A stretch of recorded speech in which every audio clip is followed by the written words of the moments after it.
ready to Right. spew the chat as well. Good. We're live. So hello everybody. Hello everybody. Welcome back to another virtual Wellbeing stream. It's me and Mel. So hello guys. We've got, this is week 6 now, isn't it, Daniel? So we've got only one more session after today. Yep. So we might finish on a big finale next week. But that's the one. Penultimate session. This week is all about, we're looking at reasons why we overeat, paired eating, influences that our friends can maybe have on us and things like that. Yeah, you'd be surprised why people overeat, and it's not always down to boredom or making wrong choices. It's just sometimes you've got these other influences around you. So we're going to have a little discussion about things like that today. I'm also going to look at the food pyramid. So we'll look at what you should be trying to include in your diet every day, and we're going to look at portion sizes, because I think some people do eat really, really well, but they just eat too much of the right stuff as well, and you can still gain weight by eating the wrong, like eating too much. Preach. Like I know people who it's like they're on a diet, but then it's like they'll be like, oh yes, I'm only eating 2 meals a day, or I'm only eating healthy, I'm cut out snacks. But their meals are like, look at the meal, and it's like that big, and I'm like, dude, that's like 5 people's meals. Yeah. It's like, you know what I mean? It's not like that's, do you know what I mean? I was it was ages ago, like, do you know the salads you get at Morrison's? I can't remember what course it must have been through it. I think it was a Shields, because there's a big Morrison's through there.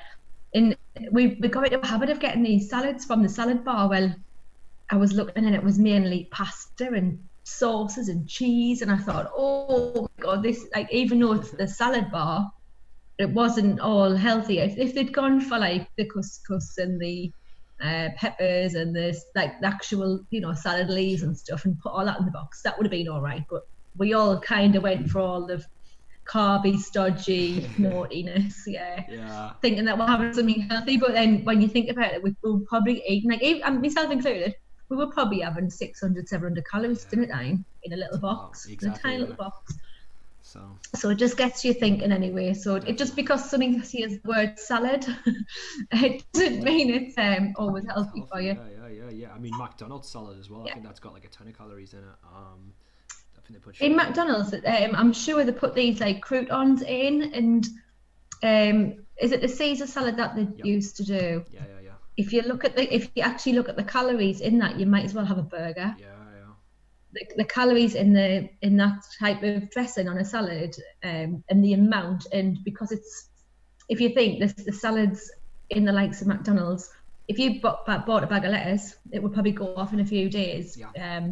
Or even if you chopped your own lettuce up, it would go off in a few days. Whereas these ones in McDonald's, they'll buy them in and they'll probably stay in their fridge for weeks. Because it's not something that you would probably order all of the time.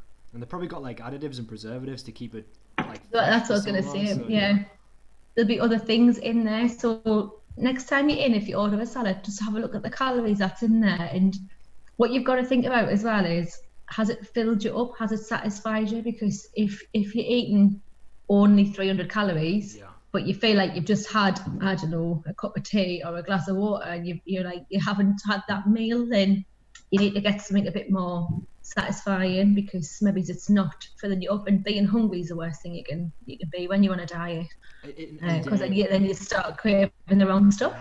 Yeah, and that's a really interesting point, I think, because that's something else, isn't it? It's when people are like craving, and then so it's, I mean, I don't want to skip ahead, because I'm sure we're going to get into like all of this stuff, but it's just, when you see people do these kind of fad diets, or I think we spoke about it before, where people do like a no carb diet, and then they end up so hungry, and then they end up like snacking and eating, and then the rebound. So, exactly. That's the point. If we get a chance later, we'll see how it pans out. We can have a bit of a chat about different fad diets in today's chat, so I think it would link in quite well. We have got quite a bit to get through, but for sure, just see how it goes. We might get a chance at the end. So we're going to look at the pyramid, look at different portion sizes, look at the different food groups as well that we should try and include in our diet every day, because some people, as you see, miss out carbs, miss out maybe dairy. You know, there's a lot of things where they do get missed. We're going to look at why people overeat, why people do not exercise, and we're going to look at, which is a bit random, we're going to look at how technology has affected us over the last 30 years or so, because in a good way and a bad way, because there's good and bad. So we'll have a bit of a chat about that as well, just to get you thinking.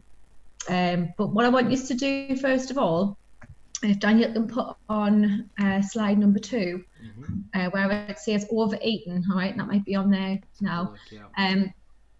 So what I want you to think about is 3 reasons why you might overeat. And if you can think of anything, if you can just type it in the chat, I'll give you a few minutes just to type it in the chat. So 3 reasons why people may overeat. All right, so have a little think about that. 3 reasons. Could be because you're bored.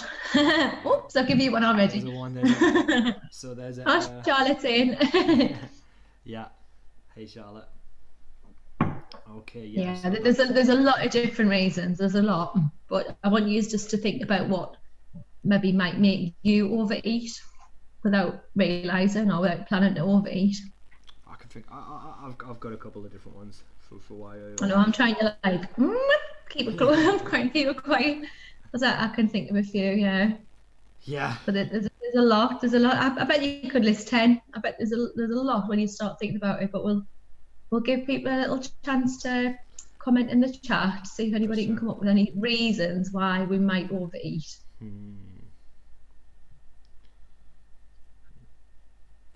I'm going to blame me Nana for a lot of mine. Oh, there you go. Anthony's in there. Yeah. Do you want to read it out?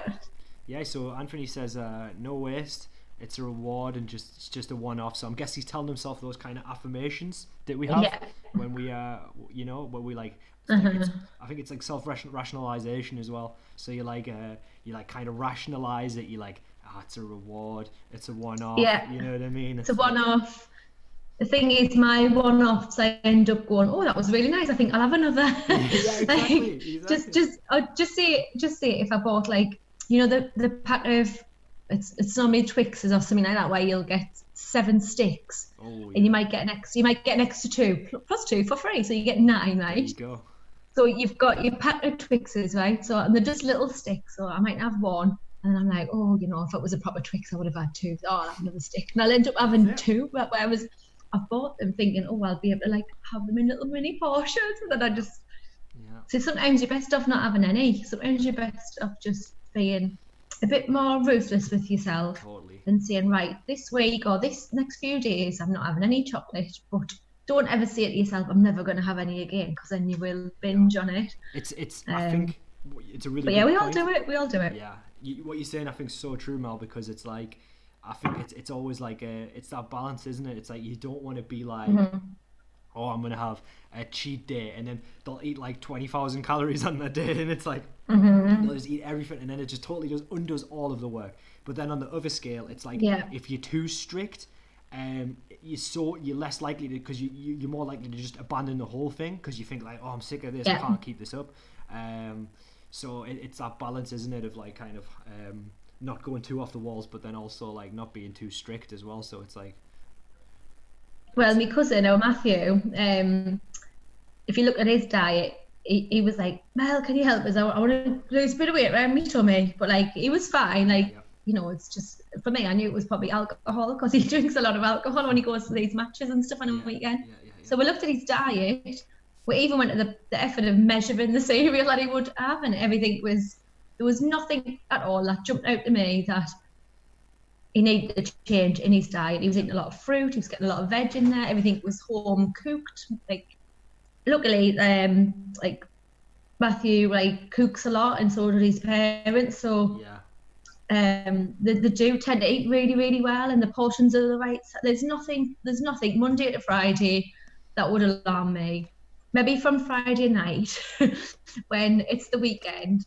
Yeah. And it was the amount of calories that was consumed in alcohol. And when you drink a lot as well, like you tend to, like at the match, like we'll look at this later, where we'll look at paired eating. So obviously when you got the football match, I'm just speaking about my dad here. When my dad goes to match, he will probably get a pie. He will more than likely on every single game that he goes to would get a pie and a bovril or something. Or he might not get a bovril anymore. That was when I used to go with him. Yeah. But he would have a habit of going to the kiosks, and he would mind they're expensive as well, but he would be eating that every day just because he's at the match, not because he was hungry. He probably had his dinner before he went, but it was more just because it was there. But it's the same, like, especially if you go into a Sunderland game. I mean, you have to drink just to make it interesting, really. So. Are you mad? Yeah, of course. Yeah. Oh my God, Daniel, like, we'll not talk about football no more because I can't really compete at the minute. But yeah, like, you'd be amazed how much alcohol, for example, it's just an example, but that adds to your calories. So you would get, like, say, 3,000 calories in a full, like, away game, say. Yeah, exactly. But then it's the type of food that you eat to try and absorb that alcohol as well. So you might have too many sandwiches, you might have too many burgers. Go to the burger van, get a greasy burger. You might then end up with a takeaway at the end of the night, you know. Definitely. And the calories that you can put away in that one day or that weekend undoes all of it. You might as well not eat. You might as well just write off your whole week because it undoes all of your hard work earlier on. Yeah, you know what lads are like as well, Mel. I mean, if they're drinking pints, like if they're not mixing the drinks, like people can drink like a full day. If you're going out at 12 o'clock kickoff or something and then you're staying out afterwards, people will drink like 10, 12 pints a day. 10, 12 pints in a day, right? And you think about that, how many calories are in 12 pints of beer? And about 300 in one pint. Imagine that. So 300 each pint, and then there's 12 pints. So there's 3,000 with 10. 3,600. That's without any food. So it's totally mental, isn't it? It's doable. Like I'm not saying I would be able to do it. I think one pint and I'd like have the hiccups and want to go to bed. Yeah, I'd be no good. But, Charlotte's put in boredom. Excellent point. Yeah. A lot of us, and this is what worries us with this type of situation that we find ourselves in now. Like a lot of people might get a little bit bored and they might just feel like they've just got to eat to pass the time, you know. Boredom is a big one.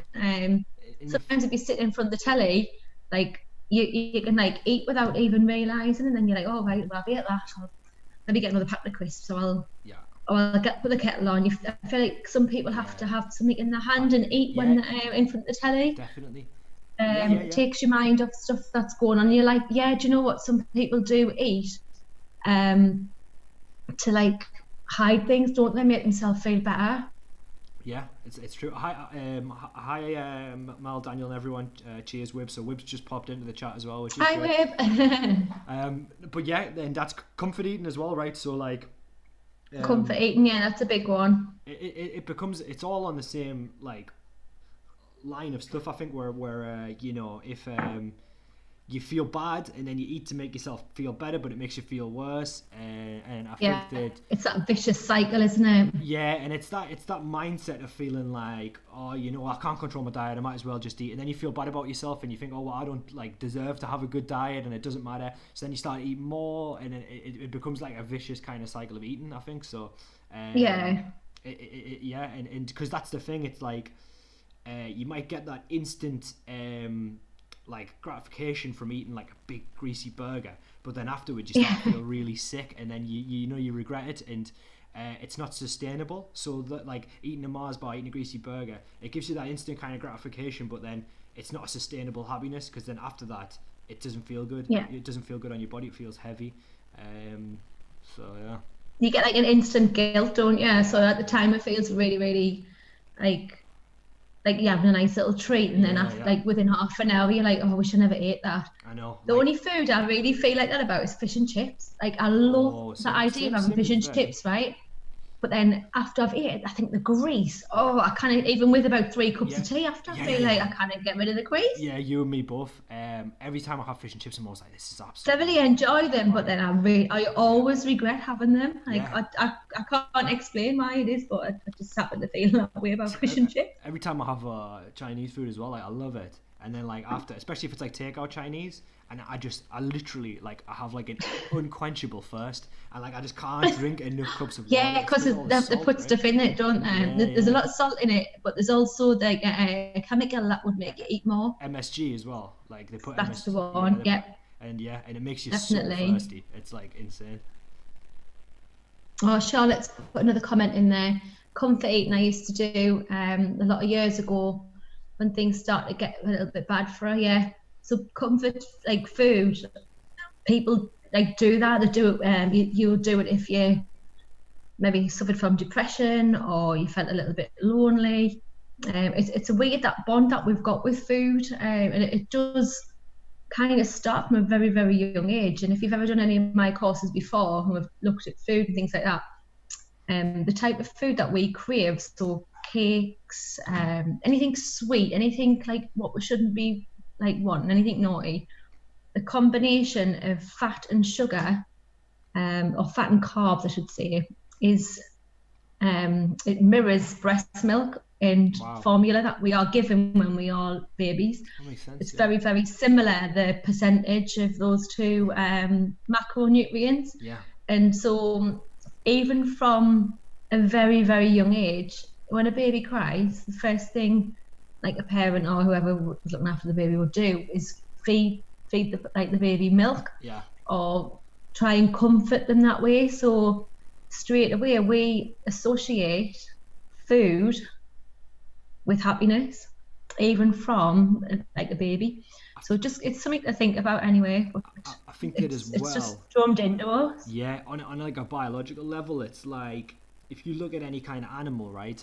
The way an animal eats food, they've got like this kind of primitive sense, like they need this to survive. That's like their kind of way of thinking. Mm-hmm. But obviously, we have like the brains of mammals, and although we've like evolved to a point where like we've got consciousness and all the rest of it, but we still have that kind of mammalian brain, right? So like that's the way that our body reacts to food. Like although we've evolved over like thousands of years, we're still animals in a way, and like that's why when we eat sugar, we want more of it, because back hundreds, thousands of years ago, when we would eat sugar like for survival, like thousands of years ago, say, it was of scarcity. So back then, like fruit and things like that was of scarcity. So our body, you had to hunt for it, you had to work for it. But now we've just got so much abundance, and our body is not designed for that. Our body's not designed to have so much sugar around us, because in nature it wouldn't be like that. So that's why we react to it. It's not a natural ingredient, is it? No. It's not. Yeah. Well, sugar cane is, but like the way we get it processed in all of the junk food, it's not a natural thing for your body to absorb and transform into calories. Yeah. So reasons why you might overeat. So we'll try and rattle a few off. I know you've put a few in the chat there. So I said before, I might mention my nana, right? So every time I go to my nana's, well, she doesn't bake as much as she used to, but she's always got stuff in, whether it's off the Vinton's van, whether it's in a biscuit tin. Ooh, that's a throwback. But I'll say, can I have a cup of tea? And just like, well, what do you want with it? Do you want a sandwich? Do you want a Kit Kat? Do you want to have a look in the cake box? Do you want to have a look in the biscuit tin? And I'm like, I'll have a look, right? So sometimes I just think, I'll just have a little look, but then as soon as you look, I'm like, oh, she's got my favourite. Yeah. Have you ever, the little Vinton's that do it? There's two things I love off the Vinton. Actually, there's three. The the little tea cakes with the marshmallow. Yep, definitely. Now, I don't know what it is with Vinton's, but they seem to have them off to a tea. They are amazing. They do these little lemon biscuits as well with raisins. Sounds like that. Would highly recommend those. And what's the other one? Oh, the caramel wafers. Oh, like they're all like stuff that really goes well with tea. Like, yeah. But then sometimes I'll grab like one of the marshmallow ones, because maybe it's a new box that's been opened, so there's plenty of them. But then there might be only one of the wafers left. So I mean, I'll be like, have that as well in case any of the other grandkids come up and get it. I'm like, no, but I end up eating it, because it's like, I said, I've got to eat it. So it's so easy to, and like, well, I blame my nana, because every time I go to her, it's like, I get that naughty treat. And even though I'm going in a house with a mindset of, I'm just going to have a cup, I'm not going to have anything sweet, it just falls into my hand and into my mouth. I've got no willpower over it at all. Like And grandparents. then, yeah, Yeah. That's it, man. I think the grandparents always want to be so hospitable, and same for me. My grandma, she has the same huge biscuit jar every time, and do you know what yes, it is? My grandma makes like she gets it makes like her own coffee, and I always have a coffee in her house, and it's so good, and it always goes so well with biscuit. But I'm always anxious for the full day because it's like the strongest coffee ever, and it's like I have one cup, and it's like I have a is pint your of it. heart Oh my like? god, yeah, it's so strong. It's like That's good yeah. though. So many hot milk when you go to grandparents, it's not normally strong. I know.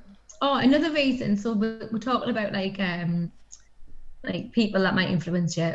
When you meet your friends for a cup or whatever, or I don't know, even if somebody offers you a cuppa and then one person in the group decides, I'm going to get a tea cake, or I'm going to get a bit of cake, or I'm going to get something to go with it. Yeah. And then somebody else in the group, oh, well, I'll get something as well. But they weren't going to. They're only getting it because somebody else in the group's getting it. And then before you know it, all of you are having something else with your cuppa. And it's not because you're hungry.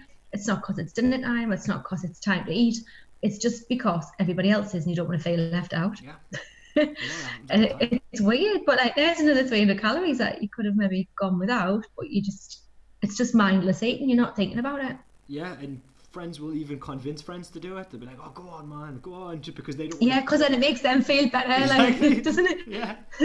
I'm normally the one influencing everybody. Like, come on, I'm getting a bit, you get a bit. Yeah, exactly. It's not. I'm normally that one person who's like, "Oh, have you seen what's on the menu?" And I'm like, I'm the influencer on that one. Yeah. So man. Yeah, because then you. Feel other reasons. That's it. Yeah, it's a good. That's a So, great one on that one.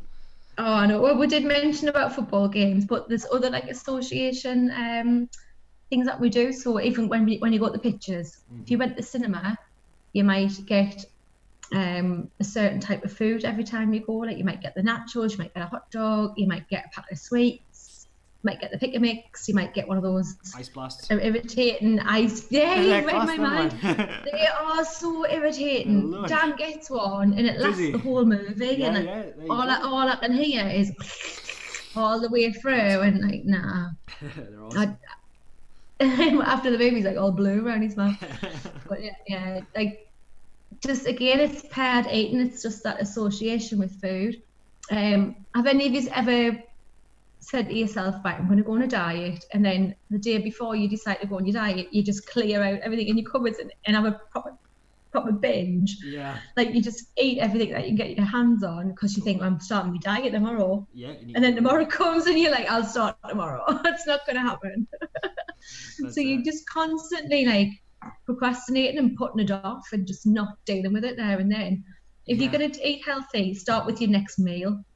Don't say I'm going to do it tomorrow, I'm going to do it Monday. Start with your next meal. See what you can put into that meal that's nutritious. It's a good shout. And you'll feel better for it straight away. Oh my god, I think that's a really good point. You know, I think that applies to everything actually. Like people have that tomorrow mindset. It's always like, I'm going to do it tomorrow, it's going to happen tomorrow, it'll happen tomorrow, it'll happen next week, and then it's like it's always getting put off. And I think that's a really good point, is to start right now, because that's the best thing. And otherwise that tomorrow mindset's going to go on forever, you know what I mean? So it's like, yeah, it's even little jobs around the house. Like if you think, oh, I've been wanting to clean that cupboard out for like months, and do you know what, if you actually clean the cupboard out, it might take you 15 minutes. There you go. It might not even be a big job, but the thought of doing it, you just put it off and put it off and put it off. Whereas if you just got on with it and did it, you'd feel so much better that you've achieved that tiny little chore, and it's ticked off, it's done, and you feel like you've done something. So yeah, exactly. A little bit different, it's a bit sidetracking from the eating there, but just to give you an example again of not putting things off, just it all filters go in for as it. well. I mean, you might think it's like you could even have like ridiculous thoughts. Like you could think, oh well, because some of the dishes are dirty, I'm gonna get takeaway. You know what I mean? Like people think like that, and it's. I've never thought that, like Daniel. I've never been that. Well, it's just an example, but I think that you live with two lads, so don't you? Well, to be honest, we're being better with the stuff like that now. So I'm trying to. I was actually inspired by Gary. Believe it or not, right? Like obviously, because I like kind of try to be clean anyway. But after Gary said that, it really gave me a kick up the backside, and I was like, I'm going to tidy everything. And literally the day after, I tidy like the whole house. Oh, no, it was a really, really good point, wasn't it? Yeah. Yeah. About just if you have if everything's like where it needs to be, it gives you clean headspace. Definitely. And it really does help. And you sleep better. I don't know, it's just, you don't even think about it, it's done. You think as well, it's like because I think that your mindset kind of dictates your actions in a way. So I think that if your room's messy, I'd probably say that you're more likely to. I know it seems like a bit like I'm reaching a bit, but I think if you think, oh, I can't be bothered to tidy my room, so you think I might as well eat bad as well. So it's, you know what I mean. So I think that I think if you it's like all or nothing, isn't it? Yeah, in a way. So I think. So Daniel, quick question then: does that mean you're going to clean all the staff room when we get back to work? It's already clean enough. But be all organised. I mean, Dan has bought his all little organising tools for the desk. My desk, yeah. Could be the motivation that you need. I'm going to keep my desk tidy for sure. That's something that's. Right, he said it here. Everybody's listening. Everybody's witnessing. Once we've been back to work, I'll give him a month, and then we'll see where he's at. And I might give you another bulletin to tell you about Daniel's update. Just post the. Your desk get too bad. Nah, I'm gonna get it. I'm gonna make sure it's good.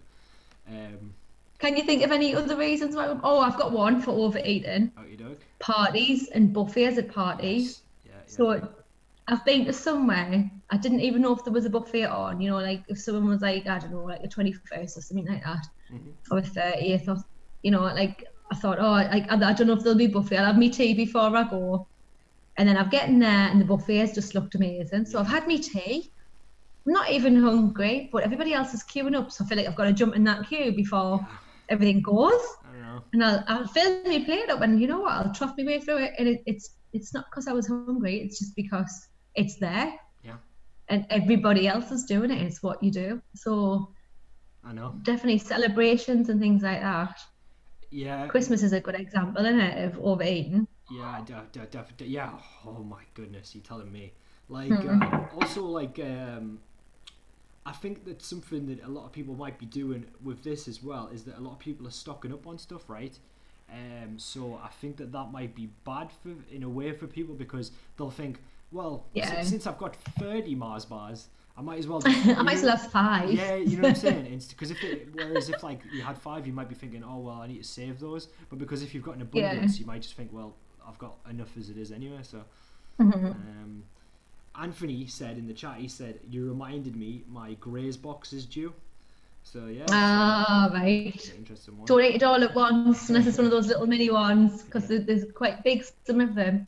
Yeah. Healthy, but again, like they're so good, and it's a lot of nuts and things in there. So I think me and Anthony had a chat before about I think it was one of the earlier courses. I mean, it was so kind of you, Anthony. You brought in a few bags of nuts and a few bags of the dried fruit, mix it all together. Legend. But like Anthony would eat quite a bit of that and not realise the calorie content till he looked at it, and then I think, even though it was tasty and it was good for you, again, it's the amount of it that you should look at portion size in that case on something like that. Yes, it's good for you, but you kind of trough your way through 2 big bags of nuts and a bag of dried fruit. Like it was, it's the calories for the week. It's a lot. Nuts, right?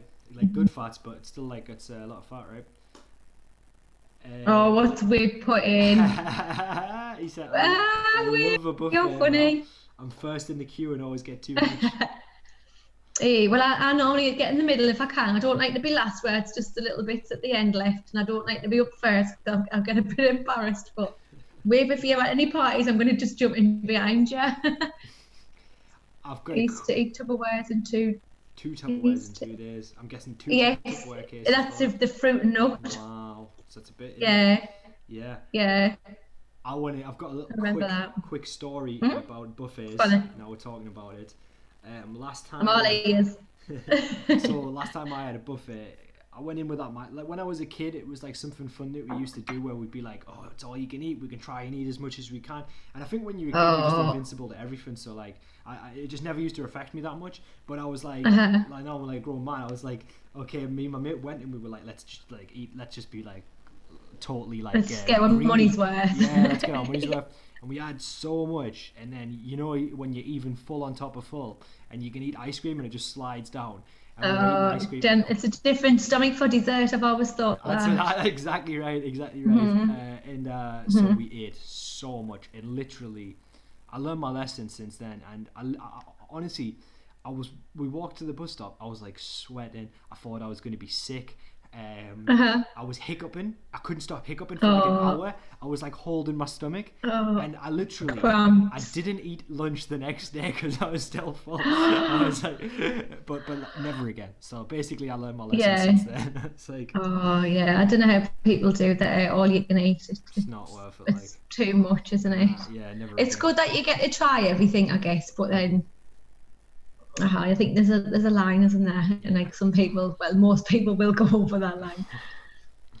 So we've looked at overeating anyway. So what we'll do next, because we're going to look at that again later, I am going to go through some scenarios for each one and just get you thinking a little bit. The next slide is reasons why people might not exercise.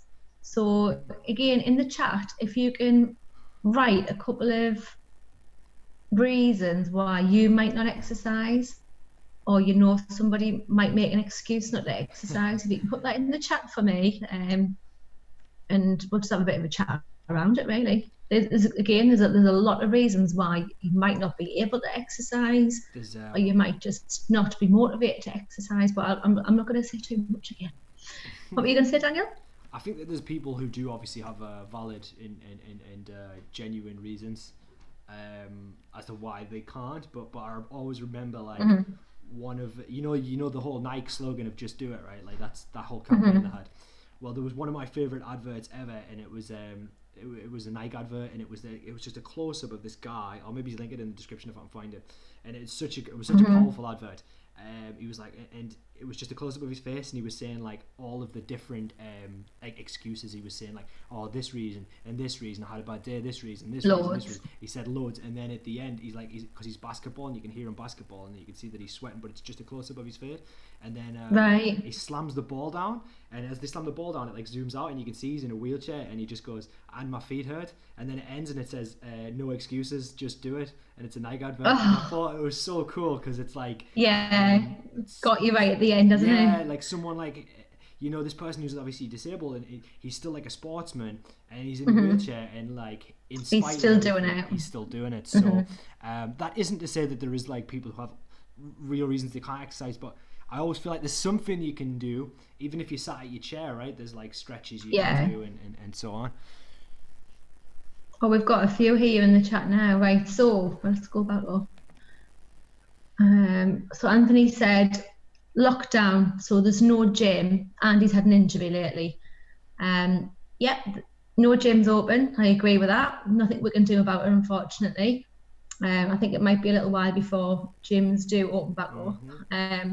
And injuries, I mean, a lot of us do get injuries for different times of the year, different parts of the body. But you can still exercise, you just have to work a way around your injury. Yeah. So I know Anthony's been getting out for some walks and stuff like that. So I think it's his shoulder that he's injured. I've got a bad shoulder. I've got a bad calf at the moment from running. But like, I've got to say, like, and like literally, like, it's the worst thing ever if you're injured, if you overtrain on that and then you injure yourself even more. So you need to be safe and cautious. But I would also say that from my mates, I do hear people say that like a lot as a reason why they can't do it. And it's like what you just said, Mel. It's like there's always other stuff you could do, even if it's like stretching or yoga. And I've heard so many people say, "Oh, I'm injured, so I can't." And it's like, okay. But I look at the videos Rob's been putting on, like there's no equipment needed. It's only 30 minutes, and I know a few of you have already tried Rob's videos and you've had a really good workout from it. So I tried half an hour. It's have you done it? Did I tell you that? I messaged Rob. No, which one? Last week, me and Gav, we did the full body one. And then we did we went outside, and then we did the stretching one after that. And brilliant! Good workout. Yeah. So we were like pretty knackered after the full body one, and then just stretched it out, and it was lush. Well done. I thought it was really good. No, we've had some really good feedback. Everyone's really loving the videos. So well done, Rob. Keep them coming. They're great. Come on, bud. We've got Charlotte who says don't have the time yet. Yeah. Amazing how many people will say they haven't got the time. But I suppose we've all got the same 24 hours. We've all got the Yeah. same time in the day. It's how you choose to spend your time. So if exercise is important to you, then you will be able to fit it in somewhere, whether it be while your tea's cooking, whether it be get up a little bit earlier and do something before whatever it is that you've got on that day starts. Like there's different ways. You just have to be that like motivate yourself to want to do it as well. But it's a difficult one. A lot of people do use that excuse. If you've got, the thing is as well, I think that it's important to look at how exactly what you're saying, but look at the increments of time. So like if you look on your phone, right, if you look on it, if you anyone who's watching, if you look at your phone usage, right, so into your settings and how much time you use, even on Instagram, if you see on your phone it says that you're spending an hour a day on Instagram, and many people much more than that. You spend an hour on Instagram, and then you look and you're spending an hour on Facebook. If you go into your settings on your phone, that's 2 hours, and you won't even think about it. But those 10-minute intervals where you sat on your phone for 10 minutes, that'll make up an hour in a day. It'll make up 2 hours in a day, and with those 2 hours, you could have easily smashed a full workout there quite easily. So or even a 30-minute workout. Yeah, exactly. It's crazy, but you don't think when you're looking at your phone for 10 minutes, but like if you do it so many times in a day, it all adds up. Yeah, definitely. What else have we got? Webb's put no motivation, lack of self-esteem. Big problems there with a lot of people. Now, I used to work in gyms, and even for me, if I started a new gym or I went into a new studio, which I'd never been in before, I was anxious and I was nervous, and I was the instructor. Like I didn't know who was coming in, where my equipment was. Like it was all a worry. But what I would say to you is, once you've done it once, that's your barrier knocked down. If you can keep pushing yourself and making yourself uncomfortable, it does eventually get a little bit easier. But until you make the plunge of being uncomfortable once, it is only once. Once you've done it and you've been in, the next time you go, you won't feel that lack of self-esteem again, because you know exactly what to expect. And what you could do is take a training buddy with you and go with someone or meet someone there, and that might be waiting through the door. That's really good advice. And as Mel said there, right, if you are nervous, guys, she said she was the trainer and she felt nervous, so it's a normal thing. It's not, you're not alone in feeling that way, because even Melson, you heard like there, she's was the coach and she felt nervous, so it's a normal reaction. Yeah, it is. Anthony says that he spends over 4 hours a day on the phone, and yeah, mate, like I can totally relate to that. Most people do, so and they don't realize it as well. I am at the minute. I don't normally, but I feel like that's the only way to communicate with people. So I am making a lot more. In fact, I think Dan mentioned you're always on your phone, and I'm like, well, I'm not normally. I just, it's my way of keeping in touch with friends, family, with you lot as well. I know you probably get sick of us, but I do text every single one of you in this chat. I think every single one of you have had a message off me within the last week. So I am in touch with everybody. I'm trying to engage with all my learners, just make sure everyone's all right. Normally it's chasing up enrollment forms and like asking us if you wouldn't mind getting involved with our live streams and things like that. It's only work related, but I'm still checking in and making sure everyone's all right. Have we got anything else? Oh yeah, we have. Sorry. So Anthony said something there about inspirational videos for of disabled people, and I would recommend to Anthony on that line looking at Team Hoyt, and that's HOYT, and you look at Dick and Rick Hoyt, and they are a father and son team, right? And I'm just looking at this here, but his son Rick has cerebral palsy, and he's got various disabilities that prevent him from being able to run. But he's always wanted to be in a triathlon. So what his dad does is his dad runs the triathlons with him, and his dad runs with his wheelchair. And his dad has a special boat for him, when they swim, and he's got a special seat for him when they bicycle as well. And that way, his son Amazing. can still be part of the triathlon. And I've got to be honest with you, the first time that I found out about that and I watched the video, that is incredible. Was crying my eyes out so Will much. you write that in the chat, Daniel? Will you write that in there just so people can like have a look at it later? Definitely. So I'd say I want to have a look at that. That sounds amazing. There's a video about it. So Team Hoyt, father and son triathlon. Charlotte, I didn't see Charlotte's comment earlier. She said she finds it boring. Charlotte, I hope you didn't find all of my fitness classes boring. You've done quite a bit with me. I know sometimes, like with your wrists and things, you get a few joint problems, but you've done amazing. I think sometimes it's being in that like environment with other people. I think you can probably push yourself more than you would do on your own. Even I can vouch from seeing Charlotte in the Tesco sessions. Lost so much weight. From doing amazing, Charlotte. The sessions with you and the drop-ins with Rob as well. She lost so much weight, so props to Charlotte. And Charlotte's doing it the right way as well, like a little bit at a time, like not doing anything silly, anything stupid. Took up swimming, so she was getting swimming every week. That's brilliant. And just making healthy choices. That's how you do it. Nothing dramatic, nothing too big where you can't maintain it. Baby steps all the way, and that's how it stays off. So I tell you what, we'll move on. But you've mentioned quite a few there. Obviously, there's a lot of other things, but you're getting the gist of it. We've got quite a few reasons why. So illness could be one. Childcare could be one. Money, people use money, can't afford to train, but then we know that there's so much you can do for free. So we'll look at the next thing, right? So the next slide talks about, I just want you to think of a few things. And again, the only way I can interact with you today is through the chat. So if you wouldn't mind, put things in the chat and then we can kind of pick it up later once we've spoke about the odd thing. So number one, how has technology affected our health, both positively and negatively in the past 30, 40 years? Now, I'll give you an example of that, So the watches that people wear, the Fitbits, that could be seen as a positive, right? Because I think people are getting out and exercising a little bit more and a bit more conscious about getting their steps in every day and looking at their heart rate. And I think that could be seen as a positive thing, right? Definitely. So that's a good thing, I think, in technology. Obviously, if you think about what technology's come out in hospitals and things like that to save lives, there's a lot where without that technology, without those devices, people wouldn't be here. Lives have been saved. So, but if we look about the fitness side of things, that technology there, I think is getting people more active and more fit, and fitter. A negative side, think about all of the devices we've got now, the laptops, the computers, the type of jobs we have.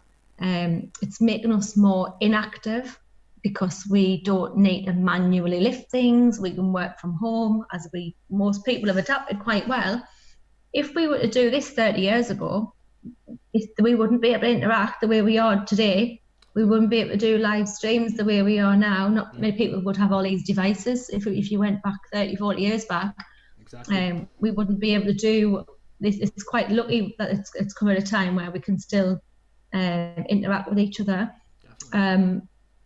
So a negative side could be all of the stuff that's making us lazy. Like if you think about even things like washing machines, like microwaves, like all the things you've got in your kitchen, like all of that, like you don't have to like stand and cook and stand and clean. It's just in the washer, beep when it's done, hang it out. It's so easy, like life's easier and you're not burning the calories, so it's making us less healthy, less active. And I mean, as you said, like ready meals because of that, right? So ready-made meals. They never used to be a thing. You might get a couple, you might have a couple of different varieties, but you would never get the varieties you've got now. You can pretty much get every single meal that you want in a ready-made meal format. And convenience. But I know I'm going off on one here, but like the whole confectionery, like there's full aisles of it now. Then it never used to be like that. It used to be like the end of a shelf, or supermarket aisle. But back onto technology, if you can think of anything positive or negative in the past 30, 40 years, stick it in the chat, right, and we'll have a little look at it. Also, the media, right? So TV, social media, radio, think about your Instagram, Facebook, Twitter. How has all of these different forms of media had an effect on our health as well, both positively and negatively? Have a think about that as well. If there's anything that you can think about, it's a good one, that you can bring to the table, like put it in the chat. Yeah, I just want to get you thinking, because there's a lot of influences around us at the minute that you don't realise is having an effect on your health. And everybody just thinks diet and exercise. They don't think about all the other bits like this. One thing that I will say, for media, so you've got your Facebook, your Twitter, your Instagram, things like that. You're not getting as much sleep, I don't think. I think people are not sleeping as well because their brains are still active, and you're still checking your messages before bed, checking your Facebook before bed, checking your Twitter, checking like all these different media that you've got on your phone, just to make sure you've not missed anything. Yeah. And then you end up replying, and then you end up being like, it can just ruin your night's sleep. So sleep is so important for your health. Definitely. And even though it's like, it's indirect, it's still something that would affect something as important as sleep. This all your different media that you've got on your phone. No, it's a great point. I think that. But if you can think of anything else, please put it in the chat. It's just something for us to discuss. And the last bit on this slide is, how has our thoughts on safety affected our health? So what I mean by that is, do you see children playing out like they used to years ago? Yeah. Interesting. Yeah. Are we seeing too much on the news? Are we seeing too much of bad things happening? Yeah.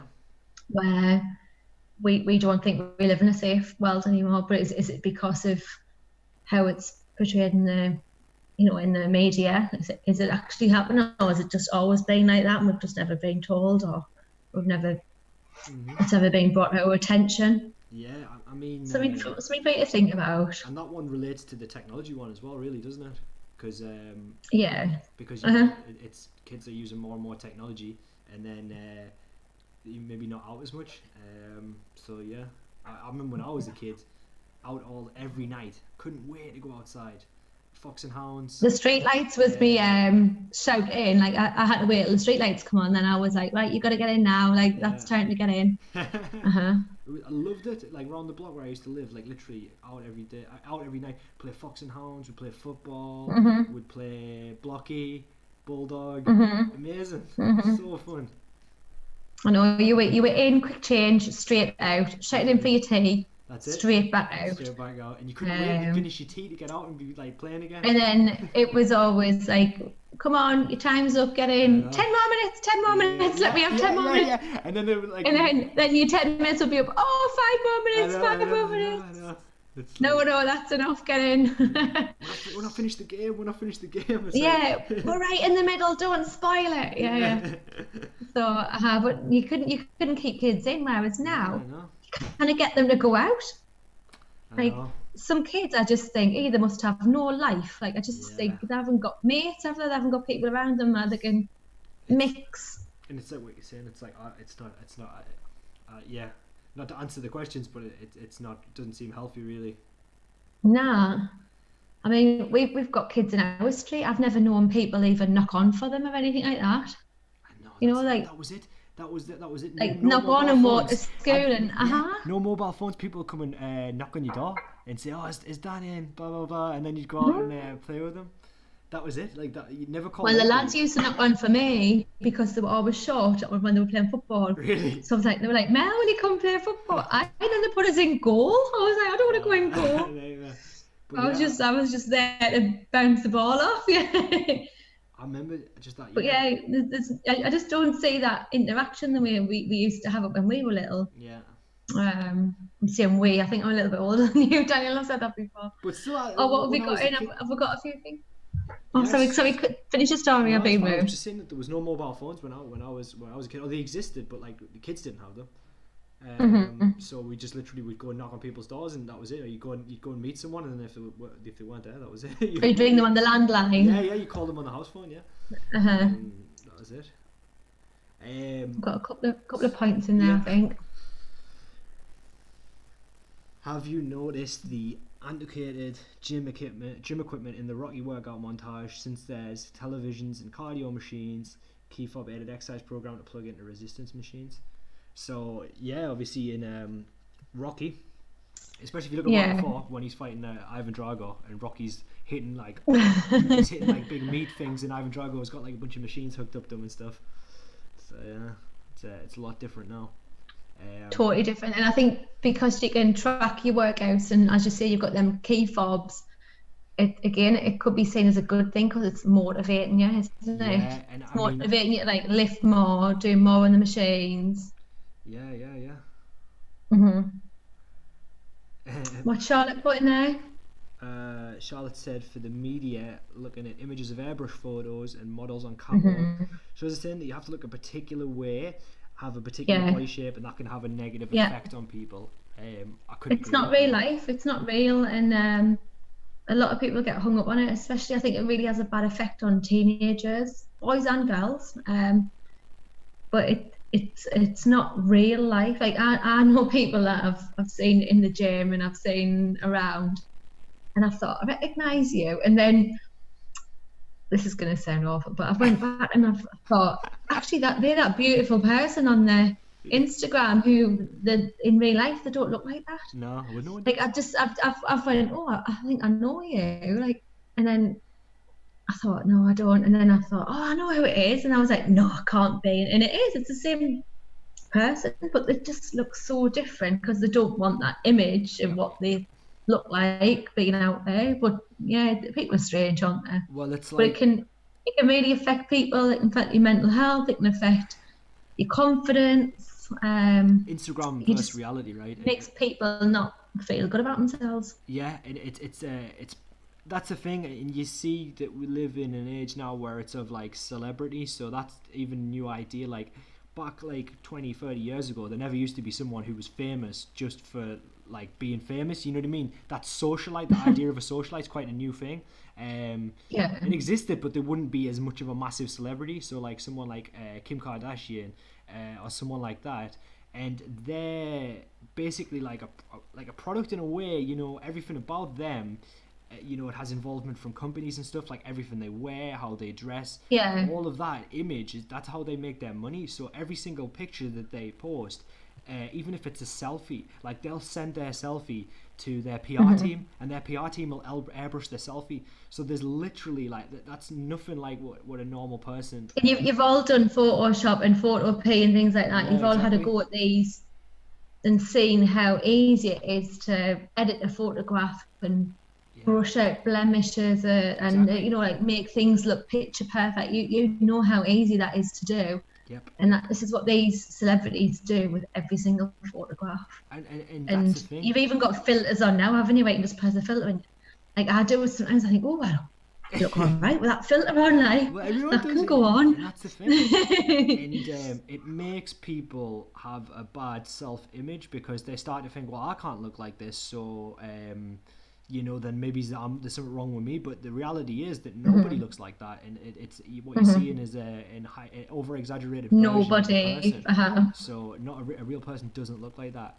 And I think as well, have you noticed people just put positive things on there as well? You never see like the other side of somebody. Like everybody has a good and bad things going on, but some people just want everybody to know about the good things. They don't want to know that there's a lot of negative stuff going on, and I think again, like the whole people's lives are not like put across real. Because like the fake profiles and people make it seem like that people like drip feed holiday pictures, so people like will basically make it look like they're constantly in like different exotic countries, but the reality is they went there like for a week and they took like 500 photos and they're just posting it gradually, and it's like you know what I'm saying, and like so many people do that, and it's like what is it, Throwback Thursday or something? But when people look at that, they think like, oh, this person's got such a lavish lifestyle. It's like, no, they've you don't see that person day to day. That person sat working like everybody else, just having a normal life. It's just that the way that they're making it look as if that they have like this kind of lavish lifestyle. Mad, innit? Yeah. So have a little think about that. If you can think of anything else. Wib said every time I start writing something in the chat, Mel or Daniel say it first. Sorry, Wib. A great thing what social media has done for the better nowadays is awareness of mental health. People Definitely. Speak more about it, and it's not as like a topic where people are not want to talk about it. People are more open about it, and I think that's helping people. I think it's a good thing. Very good point there. You have big athletes like people like Tyson Fury, the heavyweight boxing champion of the world. That would have helped a lot of people, him open up the way he has. Yeah. Like back in the day, you never would have had the heavyweight champion because you would have said, oh, it's a weakness, I'm not going to do that. But now it's becoming more accepted, and people are being more brave, really. Definitely. On the next slide, I'm going to move on. But if you think of anything, please write in the chat, and we'll go backwards and forwards, and it's fine.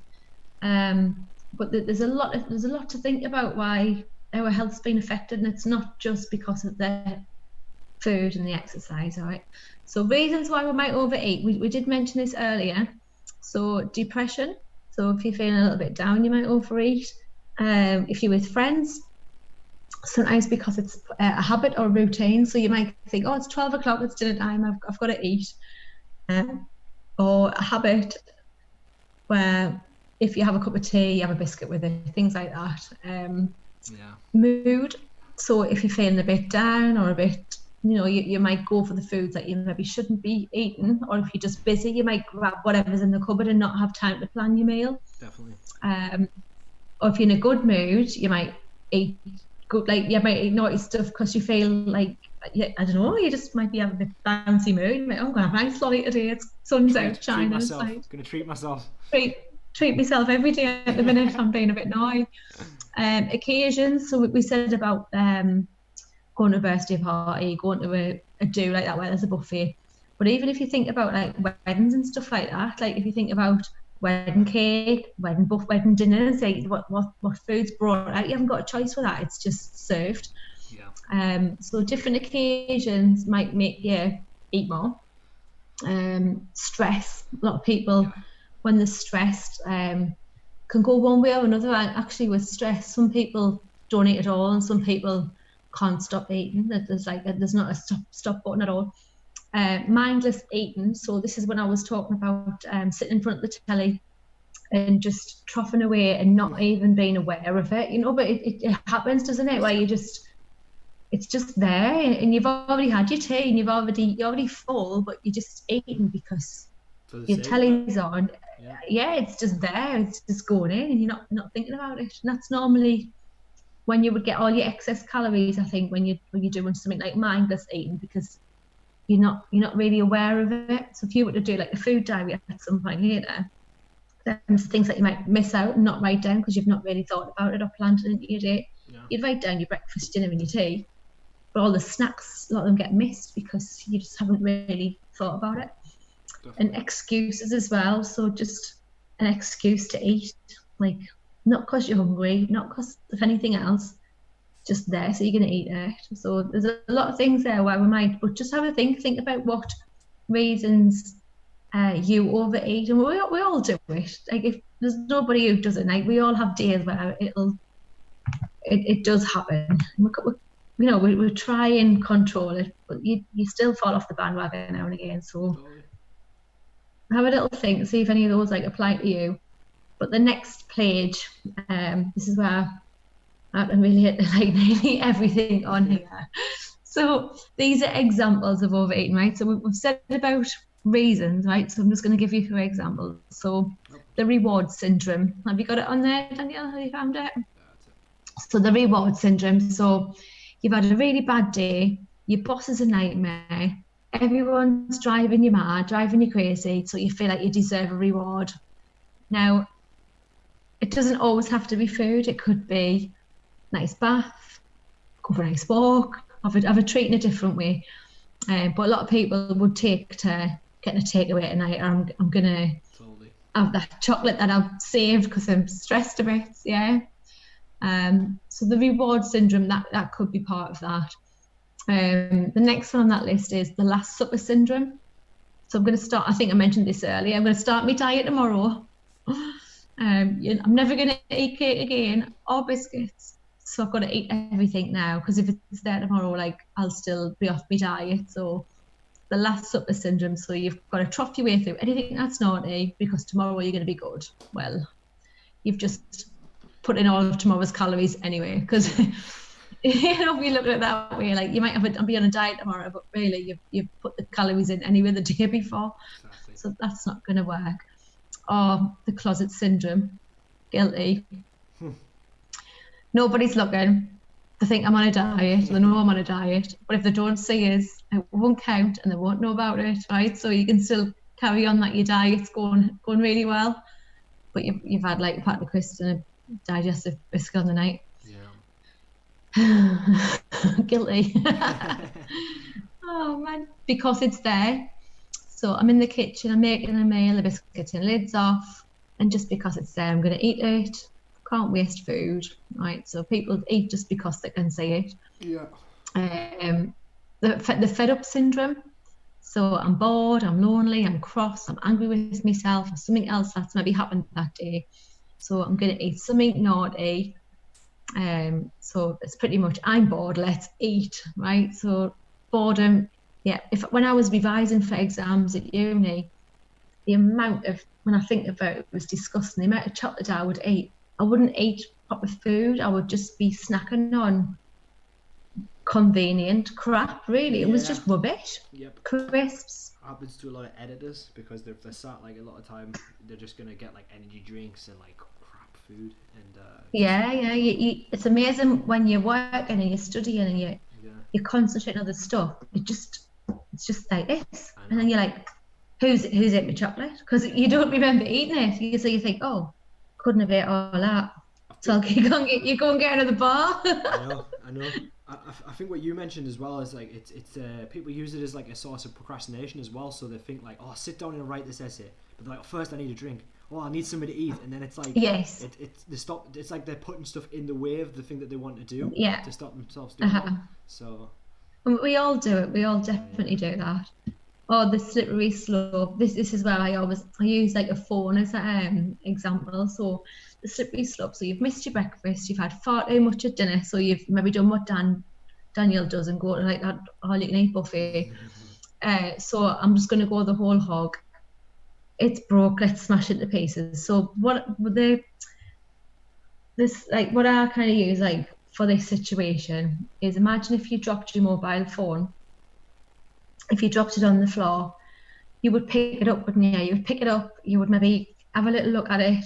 Yep. You wouldn't do what that statement's saying and keep throwing it off the floor, and then jumping on top of it. You wouldn't smash it into pieces, because what's the point in that? You've then totally broken it, whereas you might just have a little crack down your screen that you can repair at some point. Exactly. Same with diets, right? If you have a bad meal, or if you had a bad day, as long as your next meal and your next day is a little bit better, a little bit healthier, you're back on the wagon, right? You're back on the right track. If you decide, oh, well, I've had a packet of crisps today, so I'm going to get a takeaway at night, then boom, bang, you've gone way off track, Whereas, all right, we all make little bits, but we all have little treats, that's fine. It's just about keeping on track as much as you can, and not get beating yourself up about little things like that, because we're human, it will happen. Yeah. It's like you say, Mel, it's easy. It's okay to treat yourself, but you have one cookie today. Yeah, it is. That second cookie the next day is so much easier to have. Then the third day, it's even easier to have that one. And it works both ways. It's like if you have, a salad one day, the salad the next day is even easier because you've already had it, and it's always like starting it, making the first step. Yeah. So if you can keep your willpower up to not have that cookie, then I think it's good. And obviously, as you said, you are allowed a treat now and then.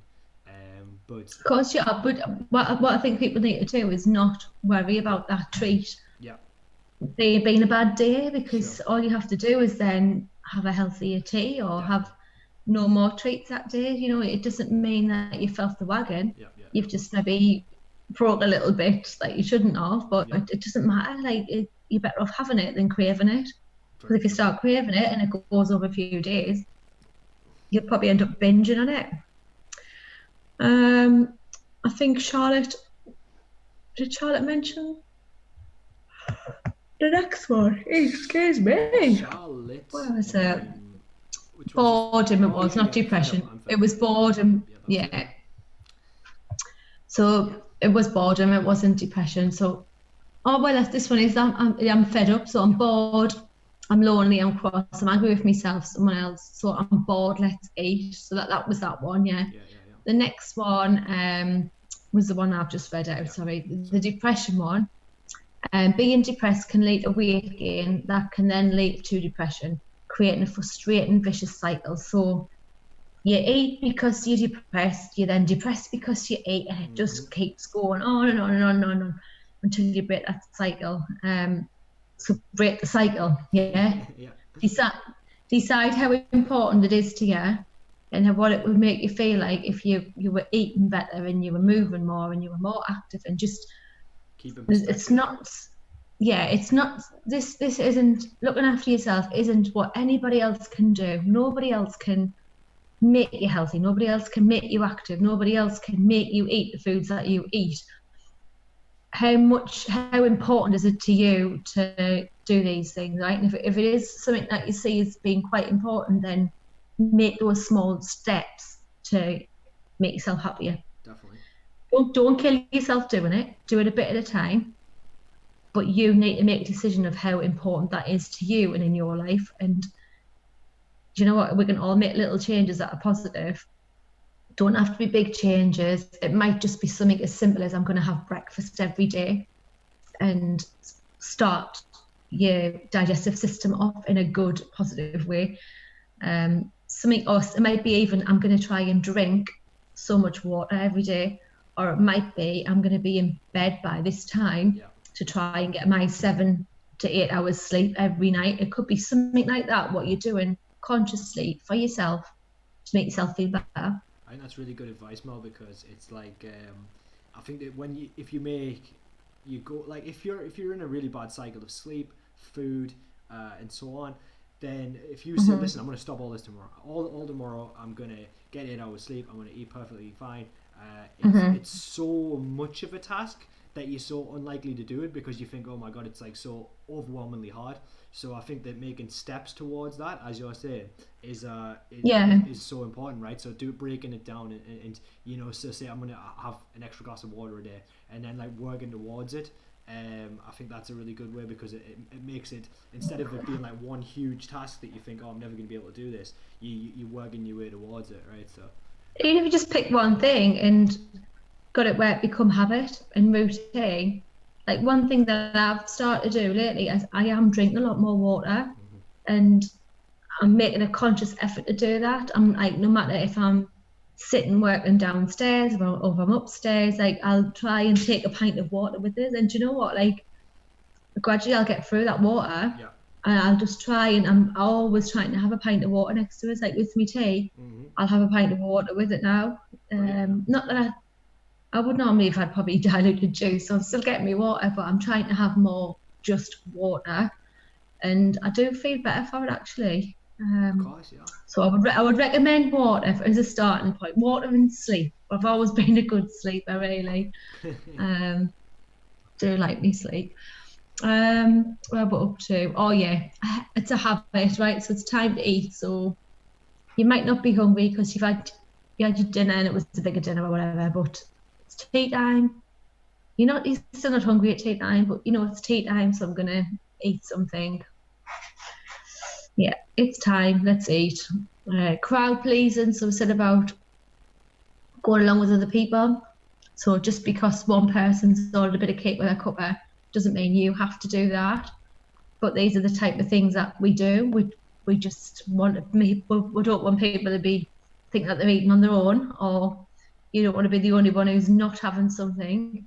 But again, once you've done it once, it's no big deal to do it, and it becomes where, or you'll just want a cuppa. Like your friends will then know not to ask you or not to put that pressure on because you've made a point. Like, oh, actually, I'm good with just a cuppa.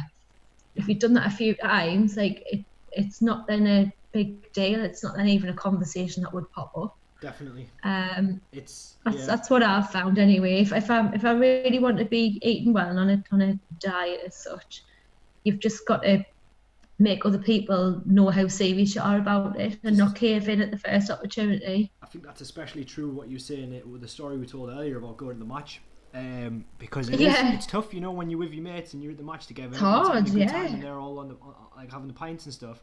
You think, you know, I want to have a pint as well, but if you're trying to have a diet, it might not be the best thing, you know, or if you saw I'll just have one or two, but one or two usually leads to several more, right? So it's like, if you just say like, listen, I'm not drinking today, lads, at first it might be like, oh, come on, man, and then after a while they'll just say, all right, no bother, and then that's it.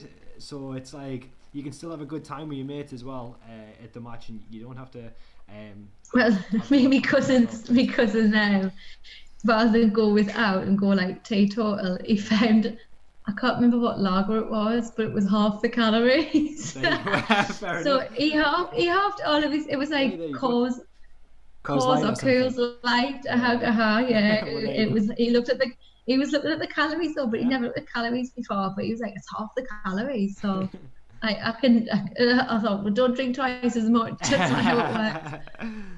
But he's doing really well at the minute. He's looking really, really fit. I don't know whether lockdown's helping him as well, but he was doing a boot camp down the seafront and he's done amazing. There you go, yeah. So he's definitely got his mind in the right place. I've got the hiccups. Crowd pleasing, so I've said that. Paired eating, so go to the cinema, go to the movies, popcorn, like for example. You might have your own association with certain events. Cup of tea, cup of coffee, gotta have a biscuit, gotta have a bit of chocolate with it, bit of cake. Definitely. That not so much for me, but when I go to Nana's, like definitely. Even my granddad will say, what do you want? Do you want a Kit Kat? Do you want a blueberry band? Like he's got the same biscuits in his fridge. Try one of these, you like one of these, and I'm thinking, do you not like that? Is that why you're giving it to me? Are you trying to get rid of it here? But he associates with cup of tea, want a biscuit with that. For others, has anybody ever made you something? I'm getting normally a Nana. It's like, oh, I've just come out the oven. You better eat it now while it's hot, while it's fresh. And you're like, oh, my diet, I can't eat it. But then you just think, so it would break a heart if I didn't eat it. So then you're just like, oh, sorry, I gotta eat. It could just go in, doesn't it? Can't say no to your grandma, can you? It's impossible. No. But there's a lot of people that'll like maybe make you something or bake you something. Yeah. Like if you think about, like, well, I'm probably the one baking this stuff. Yeah. Think about how many times I've made stuff and brought it in the office, like the cheesecakes and stuff like that. Yeah. And you might not have even wanted a cheesecake, but you've all sat down and ate it. It depends who you live with as well. Like if you live with your parents and they eat unhealthy, or if you live with your partner and your partner eats quite unhealthy, and if they're cooking food for you, it can be a little bit awkward if you've got a habit of having food with them and then you're like, oh, I don't want to eat that, and then they're like, why not? And it's like that can be awkward. So it's like you have to kind of say I'm on a diet, you know, or I'm going to cook my own I think it's the opposite now. Is I think I don't give Dan enough food on his plate, so he's like, still hungry, where's a chocolate box? Oh no. So I should have maybe made his plate a little bit fuller and he wouldn't eat as much after, but he's like, oh, I'm still hungry after that. And I'm like totally stuffed and giving him whatever's left in my plate. Yeah, just different appetites, I suppose. And we mentioned before about special occasions, so let's party, like normally there's food as part of that as well, isn't there? Yeah. So that's that one, which brings us on to the last slide, but this one's going to take a little bit of time. Let's have a little look. The pyramid. So what I would suggest you do, and you don't have to do it, but I would draw this down. I would draw this on a piece of paper, and this is the food pyramid. Now, this have you seen the food plates as well, where it kind of tells you everything that you should try and eat in your day? Well, the pyramid's just kind of the same as that. It's just in a pyramid rather than a plate. So you've got 4 different levels. The base level, the bottom level, is carbohydrate. Now it says that you should be trying to eat between 6 and 11 servings of carbohydrate every single day. Mm-hmm. So one serving could be, so carbs, for example, right? So what are carbs? So the carbs that I'm talking about are things like cereal, porridge, bread, potatoes, rice, pasta, pulses as well. So things like that, anything grainy, that would go on the bottom bit of your carbohydrate food pyramid. So one slice of bread, I'm just talking a normal slice of bread. If it was the big bloomer loaf, she would be putting a few portions in there, but one regular slice of bread is a portion. So if you had 2 slices of bread, say if toast in the morning or something like that, that would be 2 portions gone. We looked at cereal in week 1 or week 2, might be in week 1. Yeah. We looked at cereal, and cereal was said was only like what you could fit in your hand. So some people on a morning might have 4 servings straight away if they were having a certain cereal. So it's just about looking again at, rather than looking at every meal, you look at your full day for this pyramid. So you don't, this is not one meal, this is throughout the whole day. So if you've had a very carby breakfast, which is fine, right? So you might have a big bowl of cereal, which could be, say, 4 or 5 portions. Just be a bit mindful of your carbohydrates throughout the rest of the day. Try not to then have like a pizza somewhere or a massive bowl of pasta or something like that. Try and just be a bit mindful of keeping within those servings every day. So we mentioned bread being roughly like 1 slice. If it was a bun, it's a bun, maybe that would be the size of your palm.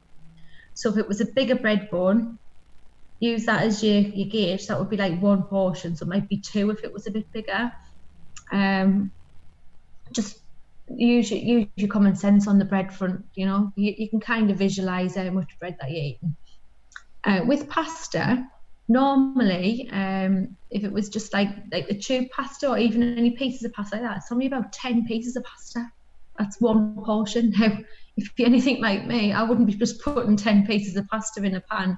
I'd be having a lot more than that, right? So if I have pasta, I'm hitting me carbs that day. Like I am getting my portion of carbohydrate in. Because people just eyeball so it, easy done. So it's just like, yeah, they don't realise that in one of those packets, you should really have about 8 to 10 portions. Probably save us about 4. It's easy done, and I think it's just one of those foods that you can eat a lot of. So be careful on your pasta servings. And rice, it's a level hand of cooked rice. So that's not when it's uncooked. So if you put that much in uncooked, that's like enough for maybe 2 or 3 people.